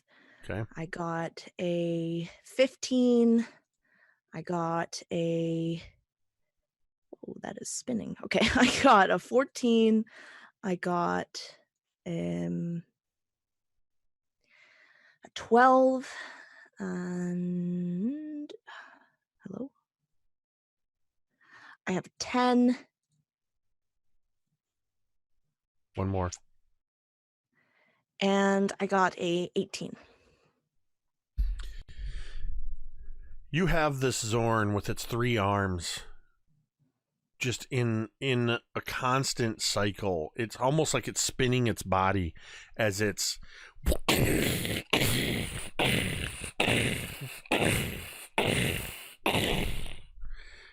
waiting for it to crack even a little bit. And based on those rolls, what you see is the Zorn's flesh, its knuckles becoming bloody. One of its talons breaks off, and it does not appear to have done any damage to the wall. So it does have also a normal burrow speed as well. I don't know if that means anything. The Zorn. I would attribute that because it's the wording in Earthglide is that it can burrow through the non-magical unworked stone and earth. That makes sense. Yep. So, and Does, this whole space is it's all worked stone all around. Okay. And does Brilinya's Eldritch Blast do anything? Go ahead and give me just give me another series, because you get 3 blasts per round now, right? Yes, that's correct. All right. So go ahead and give me so just give me some rolls real quick. Tell me what's on the die. Right. 20 on the die or with my... Well, you can tell me with your modifier. I forget that you're Okay. probably using the dice roller, so it's automatically adding it for you. So yeah, go ahead and tell me what the totals are. Okay. 23, 18, 31, 28, and 19, Another one. 21, and a 25. Give me one more. Okay. A 29. Okay. It's taking you a while. But if you were to persist at this, you feel like, knowing that it's 10 feet through, this is probably going to take you several hours of digging through stone with your magic. And if you were to do it continuously, you would probably start to take on levels of exhaustion. The walls aren't resisting your magic. They're just very thick stone. Okay. Right. Let's see. I'm just seeing what the Zorn would do. It's under your command, so it's not really doing anything crazy, just standing there. She would command it to begin, like, not punching, but, like, I'm sure that her blasting these is going to create a lot of rubble. So she's going to tell it to kind of clear away whatever. It doesn't create as much rubble as you would think initially. That's why you get the sense that it's going to take you a long time. Mostly it's like just dust. It's very small pebbles. Because it's going to take you hours to cut through this stuff this way. I mean, you wouldn't know for sure, but I can tell you that you get a sense that it would take you more than 8 hours of continuous blasting to get through.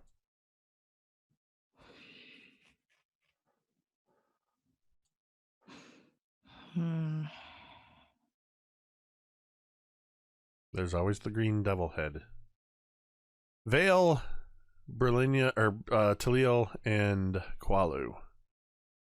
Were you going to head over to the square room, or were you going to go to the next room closest on your side? I think the plan was to keep going, like, check the next room to see if she's there or not. I believe the plan was. So do the next room and not go to the square room? So the room nearest you is actually the Pentagon room. So you're going to go to that one? Who's going to open the door? Wally will. All right. You open up the door. Immediately, the delicious aroma of spiced meat greets you. At the end of a 20-foot-long corridor, a room opens up with red tapestries covering the walls. A feast is spread out on 3 tables consisting of roast boar, squash stew, and a tray of iced cakes. Flagons of frothy beer complete the banquet. A gaunt human male in a dusty black suit quietly arranges the items on the cake table. As he sees you enter the room, he looks up at you. He takes a slight step backward, bows slightly, and gestures at the feast before him, bidding you to sample the feast.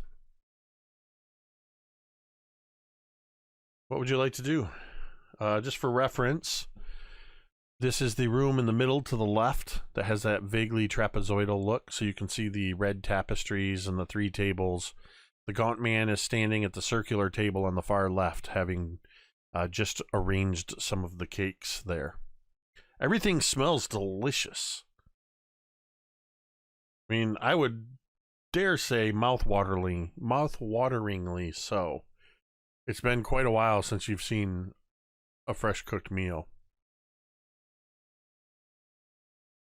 You can smell the alcohol of the beer. And thanks to Dice Ogre, you have another domain die. Thanks for that resub. Well, he like holds his hand back, probably blocking Vale and Taliel from entering. This seems like a trap. Oh boy, aren't you the observant one? Yes, I am. Thank you for noticing. Stay back. I have no need for consuming delicious food. Really, because it smells really, really good. Really good. Like, look, it's really, really good. I mean, I think we've already gone through that, but it's just... Oh yeah, this is... I mean, there's still steam rising off of the roast boar. The squash stew looks fresh. And it's hard to tell from this distance, but it almost looks like there might be frost on the mugs of beer. Why you gotta be a dick like that? The 2 of you must stand back. This is no place to lace of you. Well, it says like with some kind of authority that he, I don't know, is making up on the spot. Taliel. And then he bleats. Taliel, in your mind, you hear, "That roast boar smells delicious. You should eat it. Eat it before your friends eat it all." As Kubazan urges you to try the roast boar. Vale, Obalaka, in your mind, says, I mean, it's been so long since even I've had food. This looks so good. What harm could come from eating?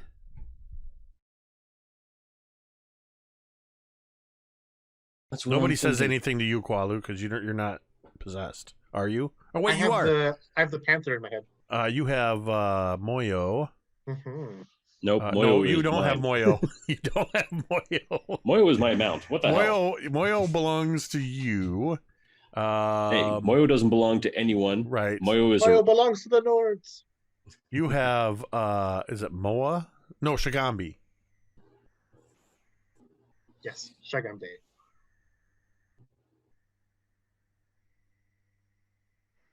You are wise to think that this food might be a trap.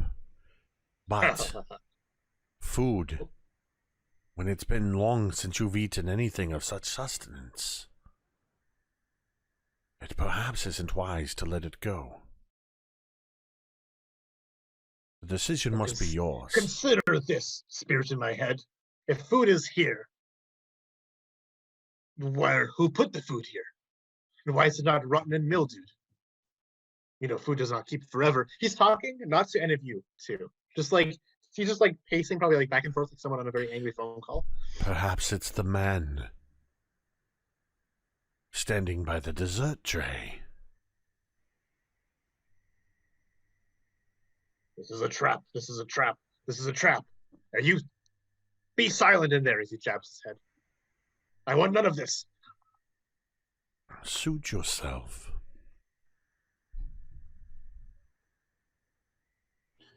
You always mock Qualu. He points his finger at the two of you for being too paranoid, for being too concerned with the traps of this place. Well, you didn't listen to Qualu before. Qualu didn't speak the next time when Brilinya vanished. And now Qualu's speaking this time. Qualu says this is a trap. You listen to Qualu this time, not like other times. Keep in mind you are all standing at the end of a 20-foot long corridor, and you're looking into this room that opens up, and you can see just what looks like an elegant feast with red tapestries on the walls, and boy, does it smell good. I think that if there's any hesitation in the two of them, he will step into the room and close the door behind him to stop them from entering. Okay. Qualu steps into the room and closes the door. Oh, hang on a minute. No. I'm gonna just walk. I'm gonna walk right in. Like, Yeah, the door doesn't have a lock on it. Does it swing open towards Vale or towards me if I'm on the inside of the room? It swings outward. All right. Qualu will like hold on to the door to stop him from opening it. All right. And I think that like it kind of like the battle goes back and forth like the door and like goes like, no, you stay out there. This is a trap. yeah. It's great. Why don't you just ask him? Here is a deal for you, Vale. You like deals. Qualu will stay in here. Qualu will see if there's traps. Qualu will be the brunt of the traps. If there are no traps, then you can have the food when I come out again. Oh, right. Yeah. Or I have an idea. Watch this. And I'm gonna cast a spell. Okay. Yes, smite on Qualu. No. I'm gonna cast Fireball. No.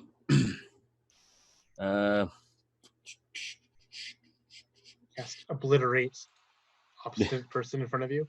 Yeah. No. I'll cast Detect Magique. So if there's going to be something evil or something horrible in here, it's probably magical because witches. And that dude's probably a zombie or some shit or a mummy. We're in the 6th level, so it's probably a freaking wyvern or an ancient shadow dragon or some shit. So, what exactly are you detecting magic on? Or wait, no, you're just detecting magic in the area. Yes, that's correct. Okay.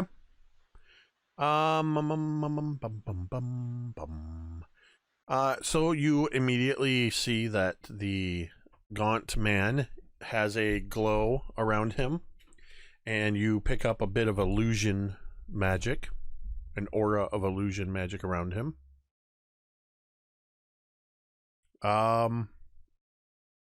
The food, all of it glows with magical energy and appears to be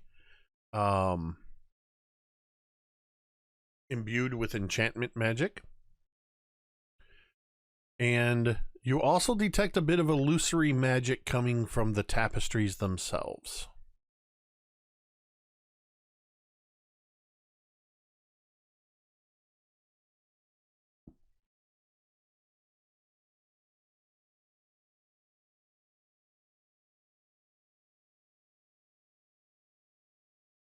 Right. Did Taliel, did you walk in with me or did you stay outside? I'm still on the outside where the two of you were fighting. Open the door. Okay, well, I'm just opening the bloody door. Yeah. So. Why do you never listen to Qualu? The further I don't think we have that kind of time. The further you, now that you're sort of stepping in a little bit, the smell is very strong and very good. All right, well, the food's got some sort of a magic something in it. He's got a certain magical something about him. Even those tapestries as well have some sort of a magical something about them. Not surprising. So, God, this food smells so good. Yeah, magic is traps. And the food is traps, and you stay out here. Do not move. Do not leave. Yeah. All Just right. stay right there. Do not move. I'm gonna walk Do over. not eat the food. I'm gonna walk over by the ice cakes because that's where he is, right? The guy who's doing the. Yes, thing. as you walk up to him, he just looks at you and he just gives a and gestures to the tray of iced cakes. So, you've been working here long? He looks at you and then he nods at you. Right.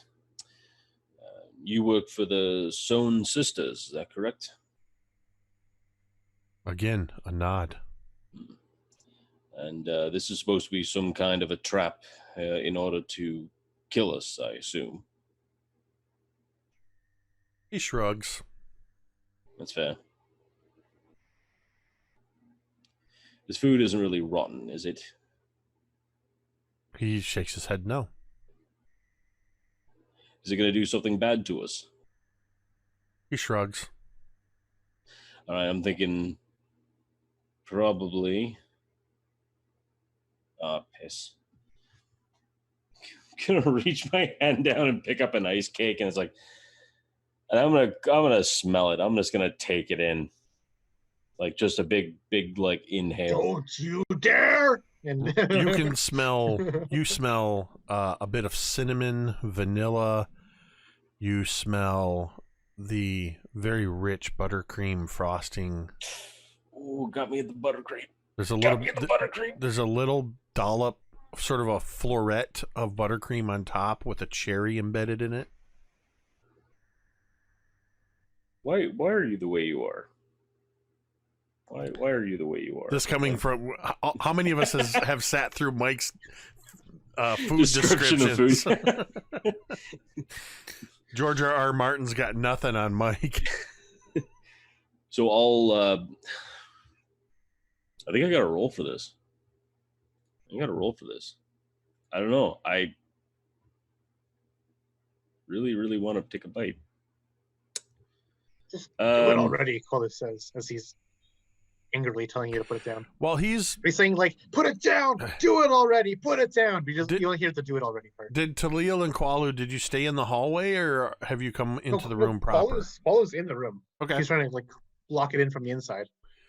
And he's probably, like, wagging his finger at Taliel, like, no, can't lose you too.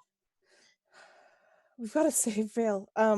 Taliel would like to actually go in the room because she wants to see what the tapestries look like. All right. Give me a perception check. Oh yeah, nope. That is a total of 8. You do have 21 domain dice if you would like to use one. I think this would probably be a good time to do so, so I will.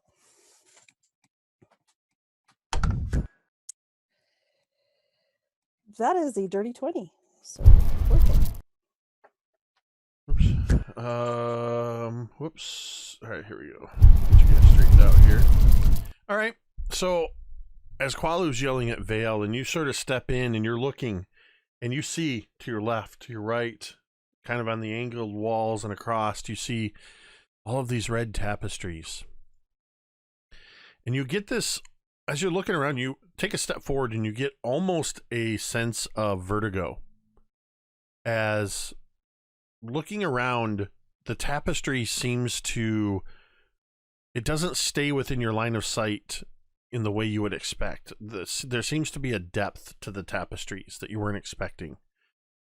At this closeness, you realize that these tapestries are actually made up, they're stitched together patches of pentagons. Some of the pentagon shapes are darker than others. And you realize that in this tapestry, very subtly, you can make out a almost subliminal form of a devil face hidden in the design. And some of the slightly darker patches form the open mouth of the devil face. And you can just make out what appears to be a lever made of glass. The lever is glass? Or Yes. yeah. Oh. I'm going to reach for the lever and try to move it whichever direction it needs to go. So you're going to reach through the illusory sort of devil mouth towards this lever. Vale, are you eating the iced cake? Oh yeah, I'm doing it. It's being done. All right. I just take a bite of it. I'm going to grab 2d10. All right, let's do this. You get 16 temporary hit points. What? Yeah. It's delicious. It tastes like it was just fresh made. And you get 16 temporary hit points.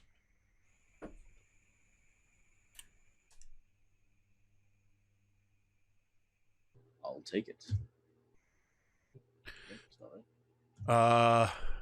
Taliel, you reach in and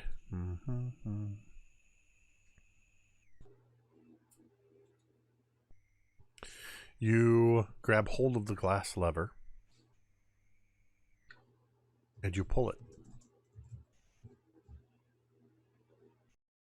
It moves, it locks into its new position, and nothing else happens.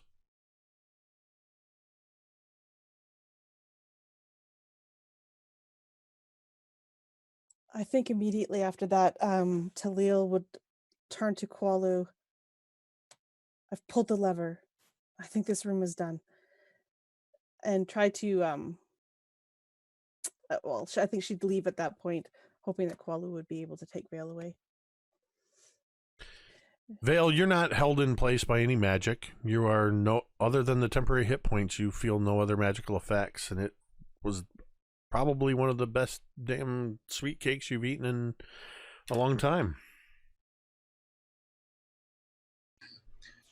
This is really good. Does anybody else want to try one? I'm almost tempted on trying that roast ball, but I think I would not want to push my luck, although that here looks really, really good. All right, you know what? I'm done. No. Oh, I really want another sweet cake, too.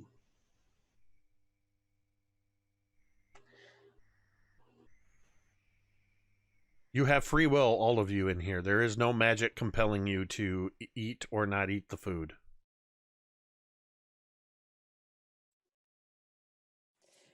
I Pull the think lever, it's good. Let's get out of here then. Come on. Yeah, Come I on, think Vale. Put that down. Taliel's Don't make just me gonna count to check. 3. Taliel's going to check to make sure that it did work before. Plus, she's also looking to see if Brilinya is back, in case. You don't see Brilinya anywhere. Oh, you're going back into the other room? Yeah, back to the gallery, Okay. like over. You go out into the main room and you see that the pentagon shape has turned into a recessed hole in the door. You also, as soon as you cross the threshold out of this room, you are almost doubled over with intense hunger pangs. Like you are instantly the hungriest you have ever been. Yeah, I think it hurts. I kind of collapse to the ground, and I'm like, oh. And I'll try to yell back, it worked, Qualu, and that's all she can get out. Qualo, you got Vale with frosting on his corner of his mouth, having just eaten one of these cakes on one side of you, and just outside of the door, Taliel has collapsed in pain. Now the curse has begun, you idiot. He wants to go to backhand you, Vale, but he knows that maybe that would be a bit uncouth. He's like just growling at you, but it comes out as a bleat, as if he was a goat instead. You've done a bad thing here, Vale.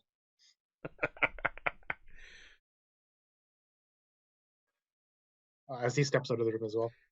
As soon as you cross the threshold, you also are doubled over with incredible hunger pangs, even though you don't need to eat because of the magic of the clay no-face doll.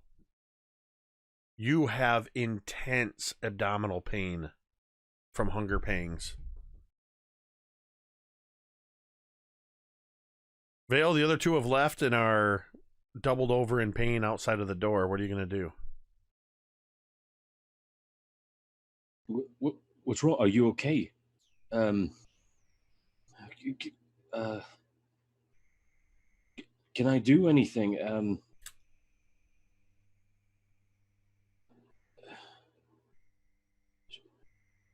Do you want me to bring you back in? Eat something. I think so hungry.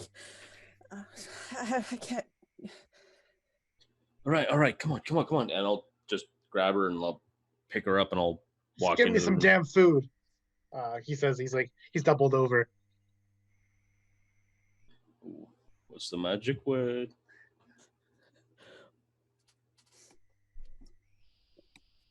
I'm curious to know what happens to Vale when he comes out of the room to grab. Nothing. Nothing. Yeah. Nothing. No, I left the room with the review. Yeah, absolutely nothing happens to Vale when he leaves the room. You've cursed us, Vale. You've cursed us with this hunger. Oh, Yeah, I think I can go for a Scooby snack.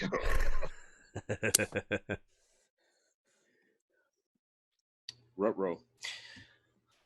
So yeah, I'll bring Taliel inside, get her seated or at least close to the food. Then I'll go back for Qualu, I guess. Don't touch me, you cursed monster. All right, just sit there and be in pain. Give me some food.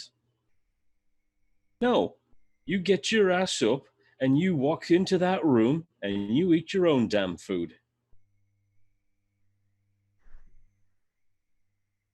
Yeah, that shut you up, didn't you? You're the one that's got us into this mess. No, I didn't. I ate something. I feel fine. And you're not suffering because I ate something. You know, there's one thing that me as a thinker knows. But you're not a It's hard thinker. to say this long monologue when I hurt this bad, but that's one thing is. While he's talking, I just walk back into the room. And he blabs on something very, very eloquently spoken, but alas, you do not bother to listen to him. Fair. And I don't know, how's Taliel doing? Is she eating something?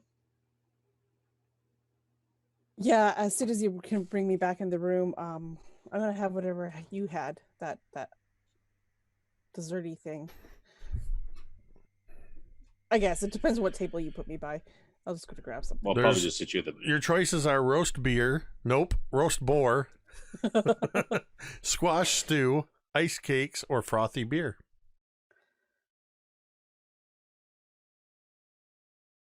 I'm gonna go for the ice cakes.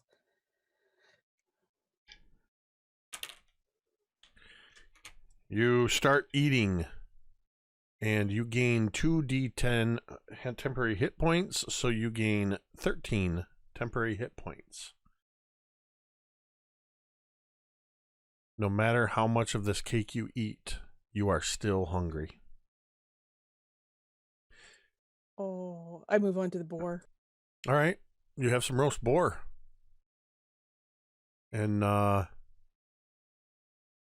It's good. It's so good. It makes you feel stronger. You now have advantage on strength checks.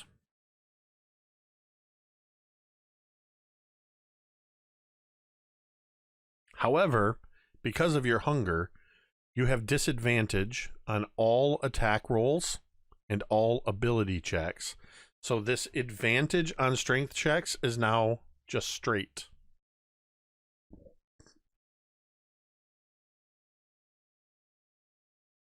Brilinya, what are you doing down in this? For lack of a better word, we're going to call it an oubliette.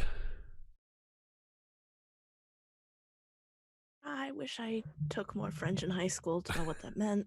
It's basically a place to put things that are no longer needed.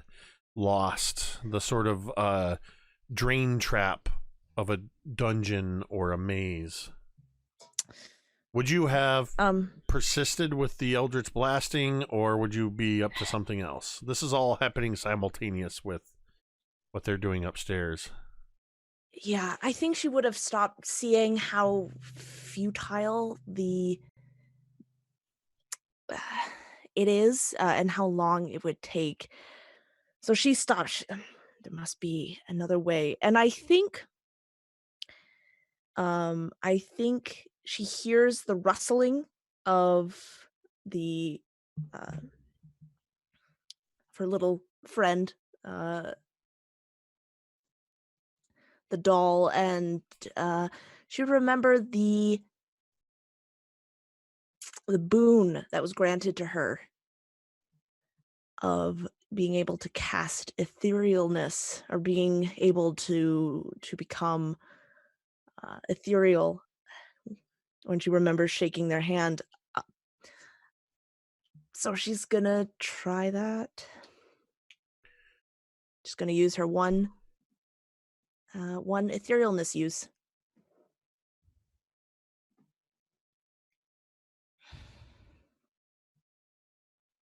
All right. So when you enact this magic of the soul doll that is whose name I've forgotten. Straw Bundle, I believe. It's as if you've stepped through a veil and you step into the border ethereal. It's exactly like when Frodo puts on the ring. Everything becomes gray and washed out. All around you, the form of the Zorn and all the dead bodies become ethereal looking, shades of gray and black. You also notice in this weird ethereal state that there is another shape moving in on the far side of the room underneath the bodies, some kind of creature with long tentacles, but it seems to be keeping as far away from you and the Zorn as possible.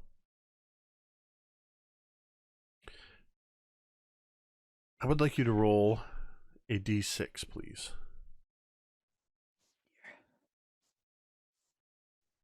Six. All right. That's going to be... Well, I have too many open. Oh, here we go. A 6.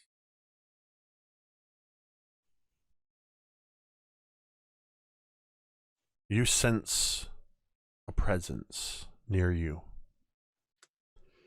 As you are the only thing of color. The color of your red and white robes, the shining silver of your mithril inlaid scars in your arms. Everything else is gray, washed out on the border ethereal. You sense, though, this presence next to you. Turning slightly, you see the hunched form of an old woman. But she has a squirming leather sack sewn over her head. Something inside this sack is moving. And suddenly the head of a terrier dog pokes out of a hole in the bag. It looks at you Oh, you seem to have found yourself in the oubliette. You must be careful, my dear, with the magics you employ here. The terrier's head disappears into the squirming sack, and out of a different hole elsewhere on the bag, another head pops out. This one looks almost like a rooster. Careful! Careful always! And even now you step upon the boral ethereal, and you think that is going to help you always. My sisters and I can see you through the boral ethereal. We travel, and now you travel with us. But will you find your way out of this place, I wonder? You think this is the way to travel? You think this is the way to go? So far from all your friends, yet so close. All you have to do is take a chance. The rooster's head disappears inside the sack. It continues to squirm, and a new head pops out, this one of a viper. Take a chance. Yes. Perhaps the only solution to this problem is the green devil face. But which one will you choose? And she moves away from you. And as she does so, she turns to wispiness and leaves you alone on the border ethereal in this oubliette. What will you do?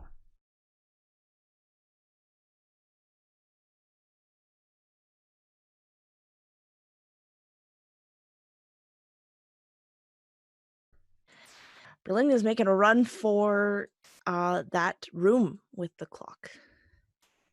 You're just going to run through the wall? Yep. You take 3 bludgeoning damage as, despite the ethereal nature of this spell, you are unable to pass through this wall. It seems as though even etherealness has limits within the tomb.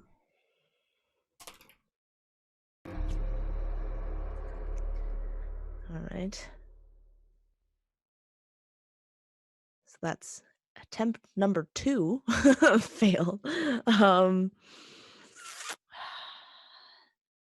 Do you need a minute? No, I think she's going to, with that, she is going to go towards this devil face with what the one of the sisters, I assume, said. She's going to go in and inspect this devil face. Yes, you see that as you move through. Are you still in your ethereal form? No, as soon as she sees that it doesn't work, she would get out of there. All right. You move to the far side of the room, and you see that the green devil face is like the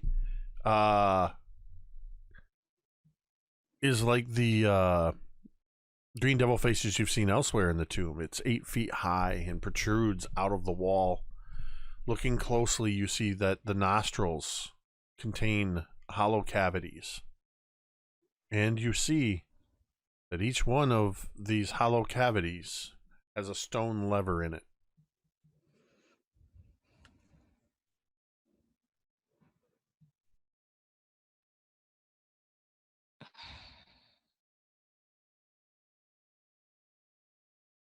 Oh no. So but the nostrils are not like behind them. It's not that blackness. If she looks up, she can see that there's a wall behind it. You don't even see the typical impenetrable blackness of the mouth. Because this, until you got up close to it, you couldn't even see the mouth of this thing because of all the bodies piled high. As you get close, this devil's face, the mouth is closed. Oh no. Oh no. Okay. I guess she is going to pull one of the levers. And I have a D8. We're going to see which lever she pulls. Is it a green D8? Because it looks like you held up an invisible die. Oh, no. There we go. Oh, there. Okay. I think your background was just cutting it out. Yeah.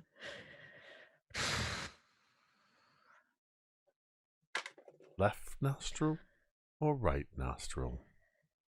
Okay, so it landed on a 5, which means that it's going to be right. All right. You reach into the nostril. You grip the stone lever.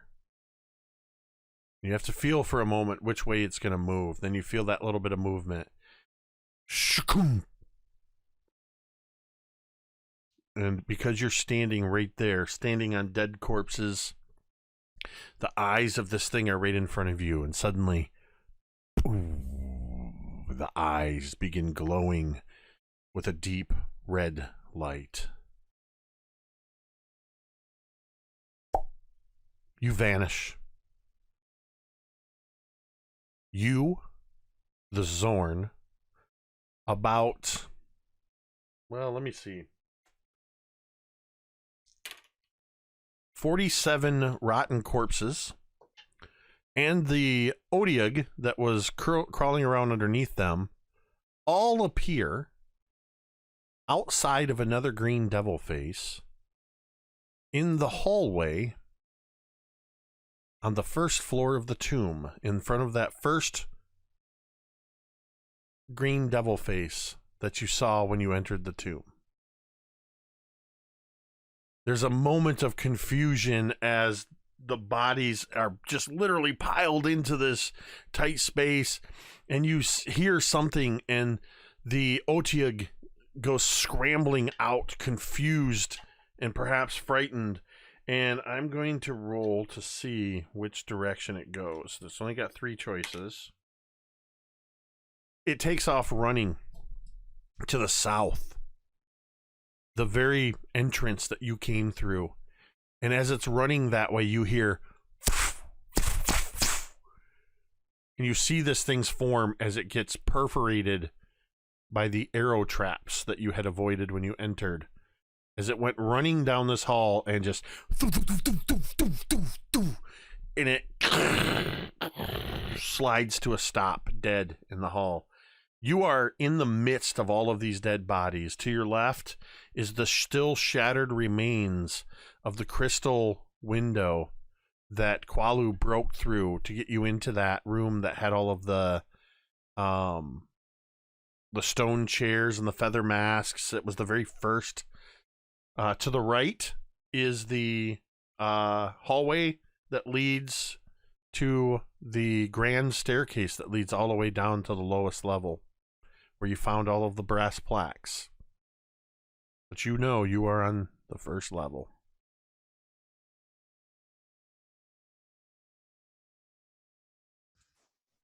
All right. Well, I think Brilinya would let out just a sigh of relief.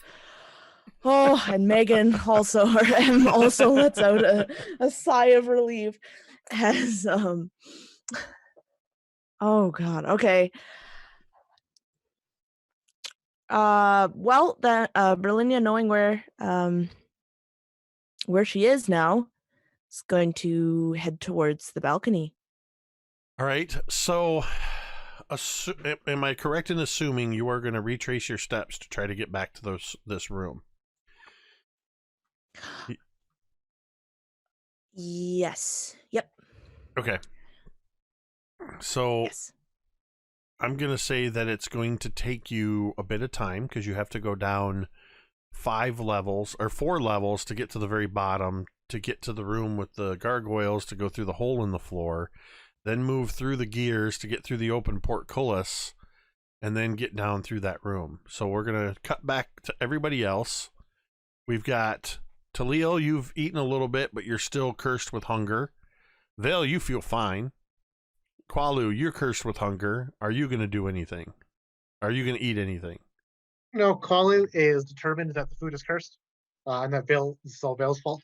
And he will curse and mutter to Vale under his breath as he tries to pick himself up off the ground, even though he's feeling so bad right now.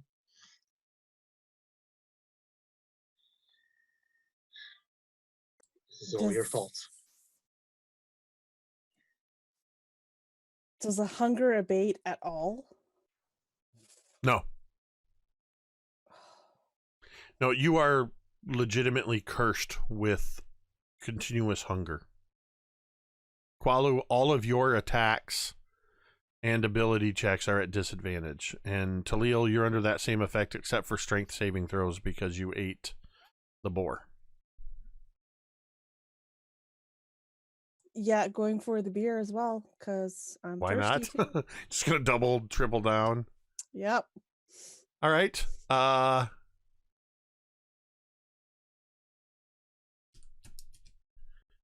Okay.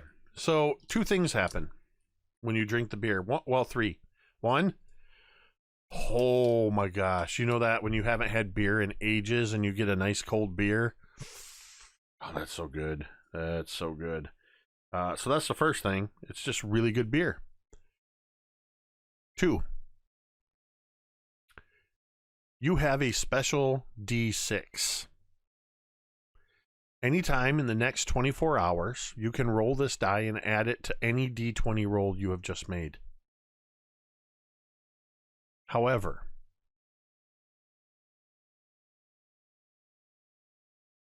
you realize you'd grown so used to the presence of Kubazan that you become very aware that the power that he grants you is now suppressed. So that great strength bonus you have, yeah, it's gone now.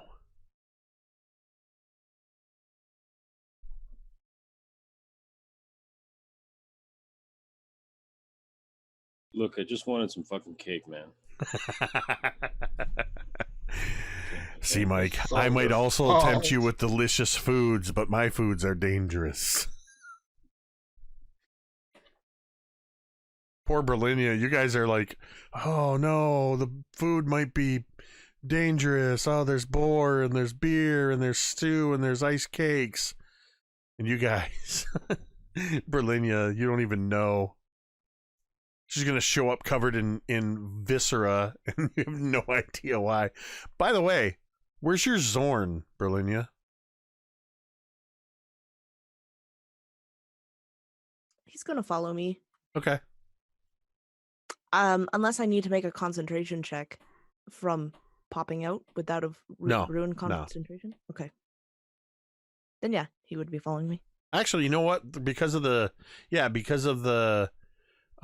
suddenness with which it happened, and you were basically suddenly just a jumble of dead bodies. Yeah, make me a concentration check for that.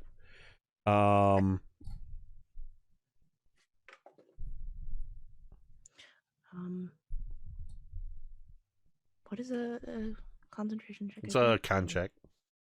Oh, it's usually done at DC 10 or half of the damage you took. You didn't take any damage, so just make a DC 10 con check. Oh, okay, yeah. I got 11 on the die for a 17. Okay, yeah, you're fine then. He'll follow you. All right, so you all leave the food room. Am I understanding that correctly? Or are you going to just go for the full the full course and try the stew too. Oh, I forgot about this too. Yeah, they're gonna have to drag me away because I'm still hungry. So, yeah, we're try the Yep, stew. I'm dragging. Before or Go on. after she gets a taste of the stew? Before. Okay. I'll fight him for it. Make an opposed strength check, and it will be a straight roll for you, Taliel, at your new normal human strength or elf strength. Yeah. Skybozia says, "Taste the stew. I have to know."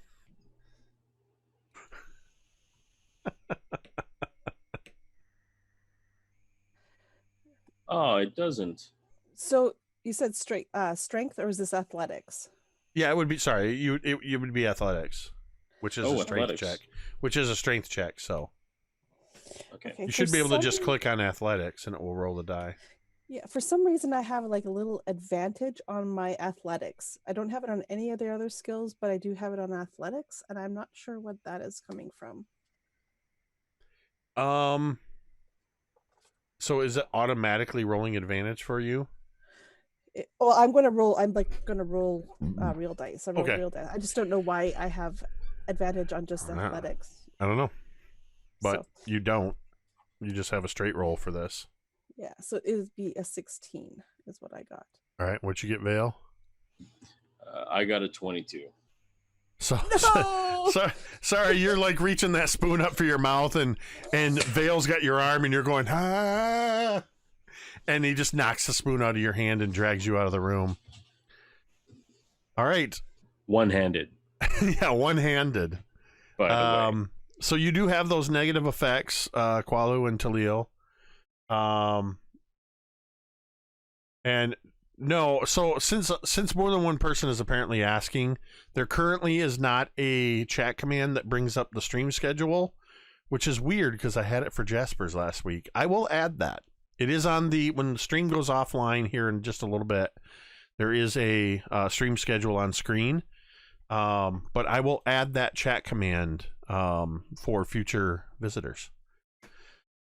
So as you all head out of this room, are you going to continue along there's one more room on this side.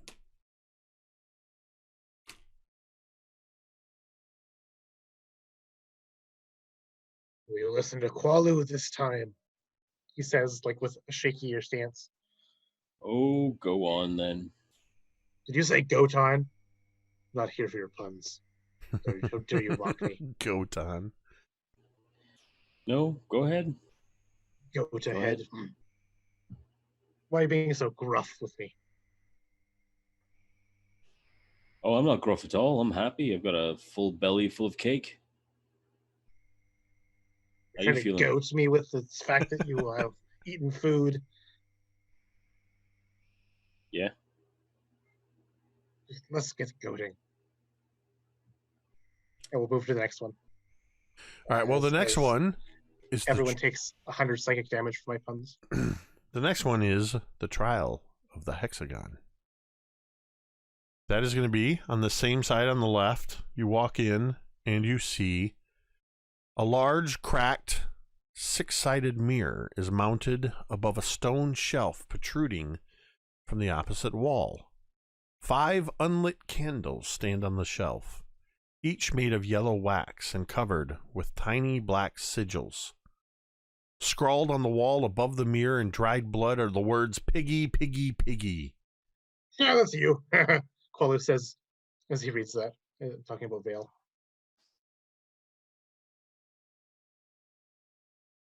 What would you like to do? The place seems to beckon you. Go in. All right.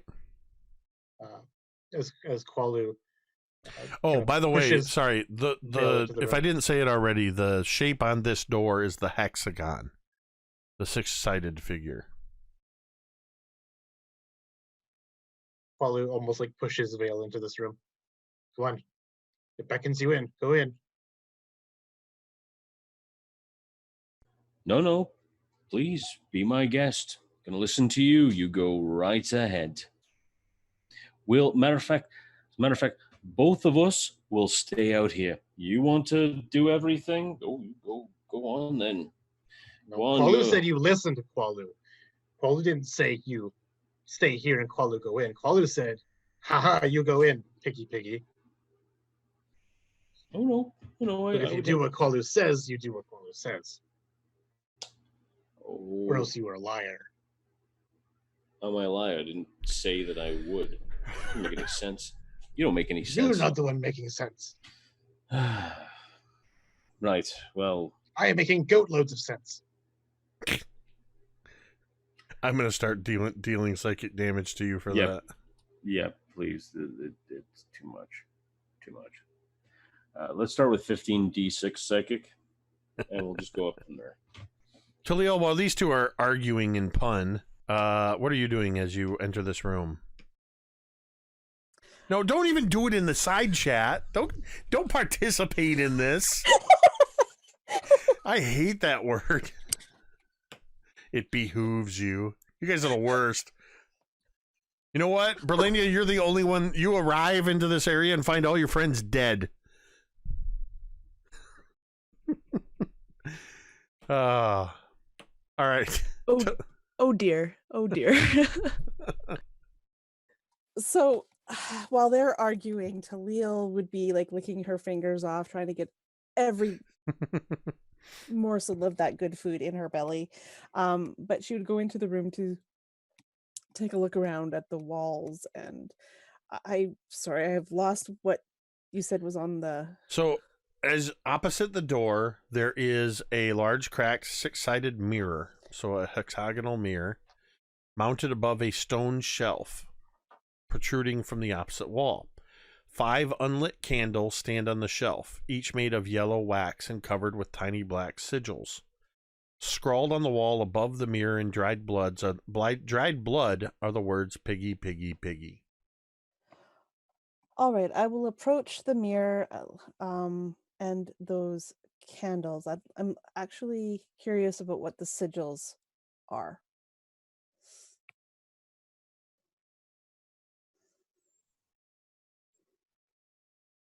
Boom, boom, boom. They appear, as you look at them, to be a series of arcane sigils. They don't seem to form any known language that you are familiar with.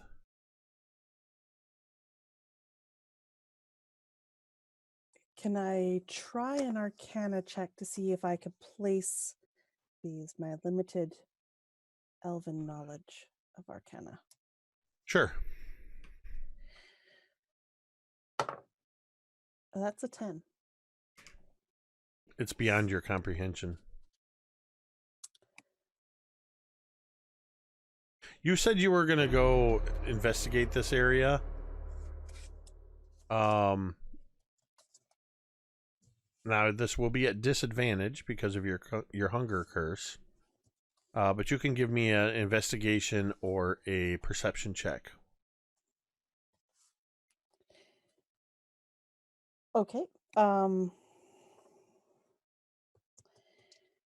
if it's for a secret door or something, Yeah, I that get would level advantage. out, so that would even out. So straight roll. So straight roll? Okay. Yep. Oh, yay. Okay, I have to check the new stuff. 22. So you're kind of looking at these candles and you're kind of ducking down, checking them out, and feeling along the edge of this shelf. And as you're running your hand along the shelf, you feel something underneath it. You look underneath there and you find a 6th candle that is identical to the other 5, but it was tucked up under the shelf, sort of wedged where the shelf connects to the wall.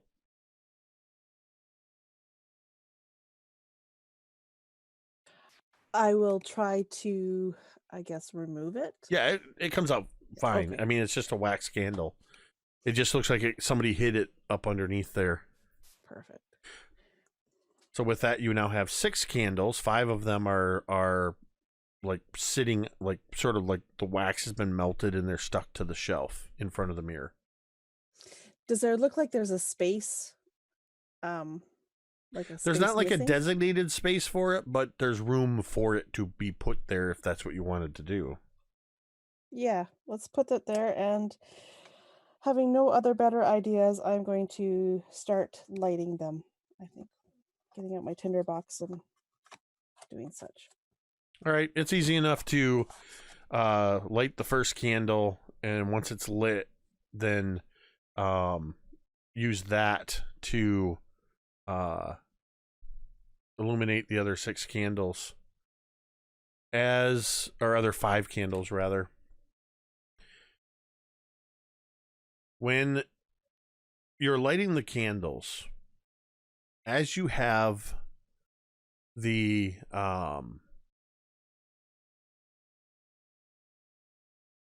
as you are lighting them, you notice that there's a bit of a strange behavior of the flames flickering within the reflection of the mirror.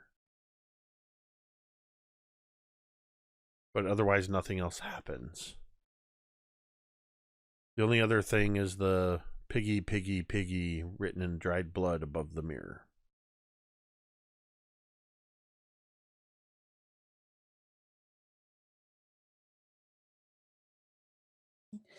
I think taking that 6th candle, the one that was not really melted to the shelf, I'm gonna kind of hold it up to the mirror. Nothing happens. Huh.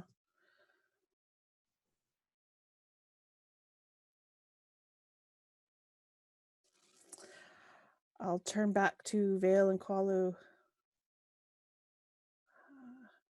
I don't know. Vale and Qualu, Taliel has lit the 6 candles and nothing else seems to be happening.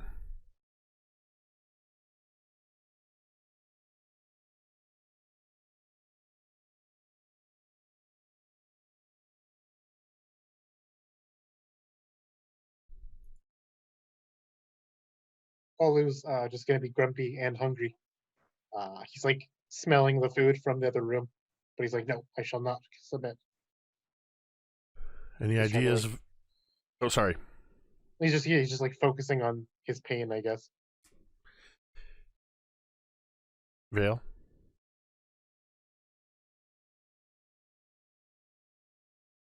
Taliel, why don't you say what's written on the mirror?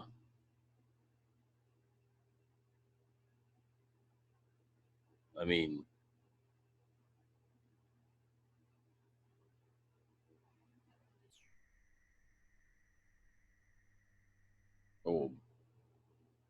I don't know.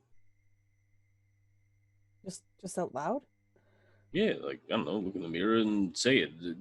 Didn't like noble kids used to do that when they used to get together, say things into a mirror, scary bits and bobs, and Oh no. Oh no. Oh no, I don't want to, but she will. She will say those words, piggy, piggy, piggy, while looking in the mirror. As you say, piggy, piggy, piggy, into the mirror, you see on the north wall, in the reflection only, a lever appears.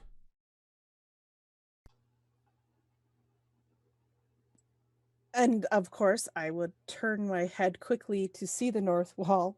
And there's I realize. no lever there. And then I'll look back to the mirror. And there's a lever there. Okay, so I'm going to walk backwards while looking in the mirror until I get to where the lever is and pull it. You do that awkward thing where you're trying to move based on a reflection and you keep reaching in the wrong way. Yeah. And then suddenly you feel it, though you didn't see it there, but in the mirror reflection, there's the lever. You pull down on it. From the other room, you hear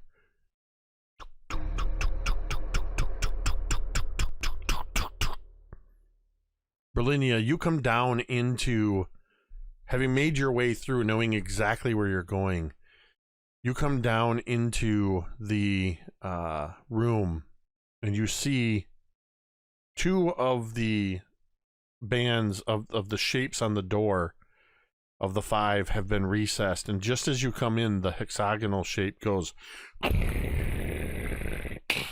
and recesses into the door. You would have had to leave your Zorn behind in the room with the gargoyles because it would not have fit through the hole in the floor.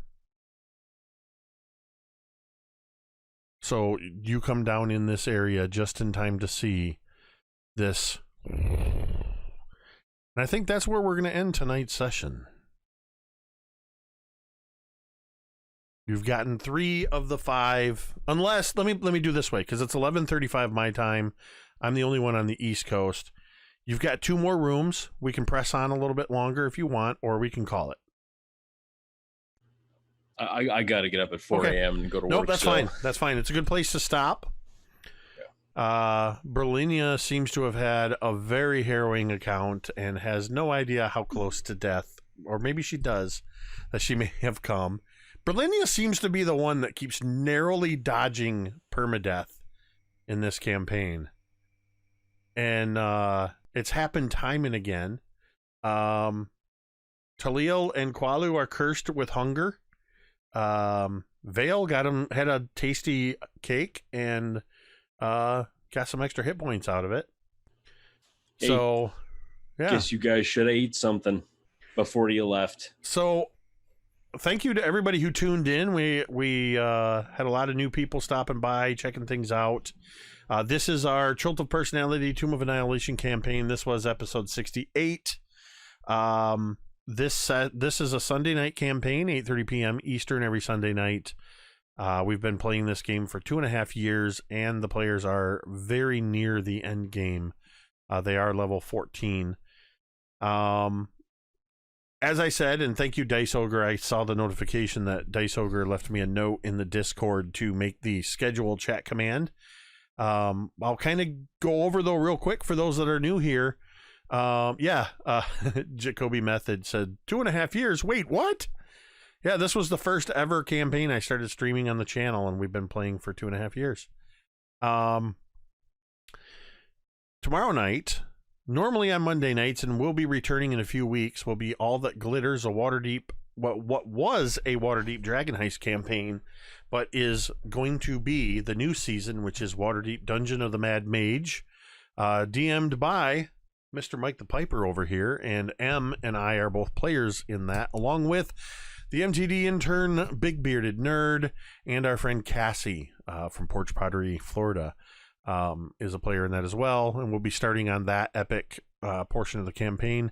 But tomorrow night at 8:30 p.m. Eastern, you can find myself and Dwight, Big Bearded Nerd, right here for about 90 minutes. We're going to do a kind of almost a podcast format, but it'll be kind of an AMA, Q&A, just talking about the big Jasper's Game Week event that we had last week. We're going to just kind of touch on some highlights and just kind of decompress from that and just chat about it. So if you're interested in anything about that or have some questions, come on by. Tuesday night, you can find myself, actually you can find everybody but Mike, over on Dice on Ice YouTube channel, where M is running us through Curse of Strahd, and I think we're into episode 30 something over there, aren't we? Late 20s, early 30s.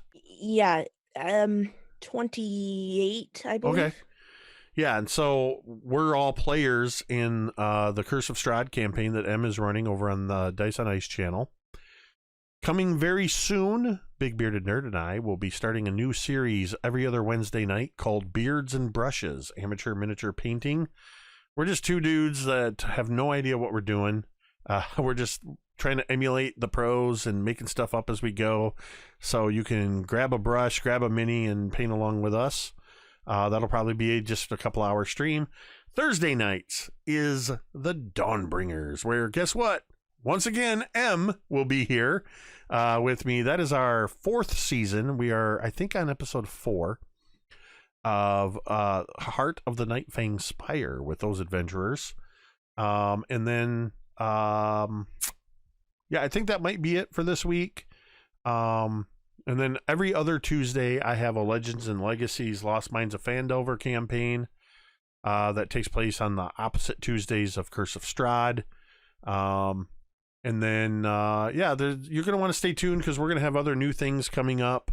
The Dungeon of the Mad Mage is moving to an every other week format. So, yeah, I'll get that chat command thrown up here since people are asking for it. But hey, thanks everybody who stopped by. Thanks for the people that subscribed. If you haven't already, hit that follow button that's up there somewhere. It looks like a heart. Click that and turn on the notifications so you can be notified when we go live. Lots of D&D happening several nights a week and a little bit of crafting stuff going on. So yeah, thanks for stopping by, everybody. And a huge thank you to all of you. And of course, as always, a tremendous thank you to Mike, Kaeryn, M, and Connor, without whom it would just be me talking to myself for 3 hours. Thank you, guys. And we're going to go ahead and end the stream the same way we end every stream. And you can say it with me if you want.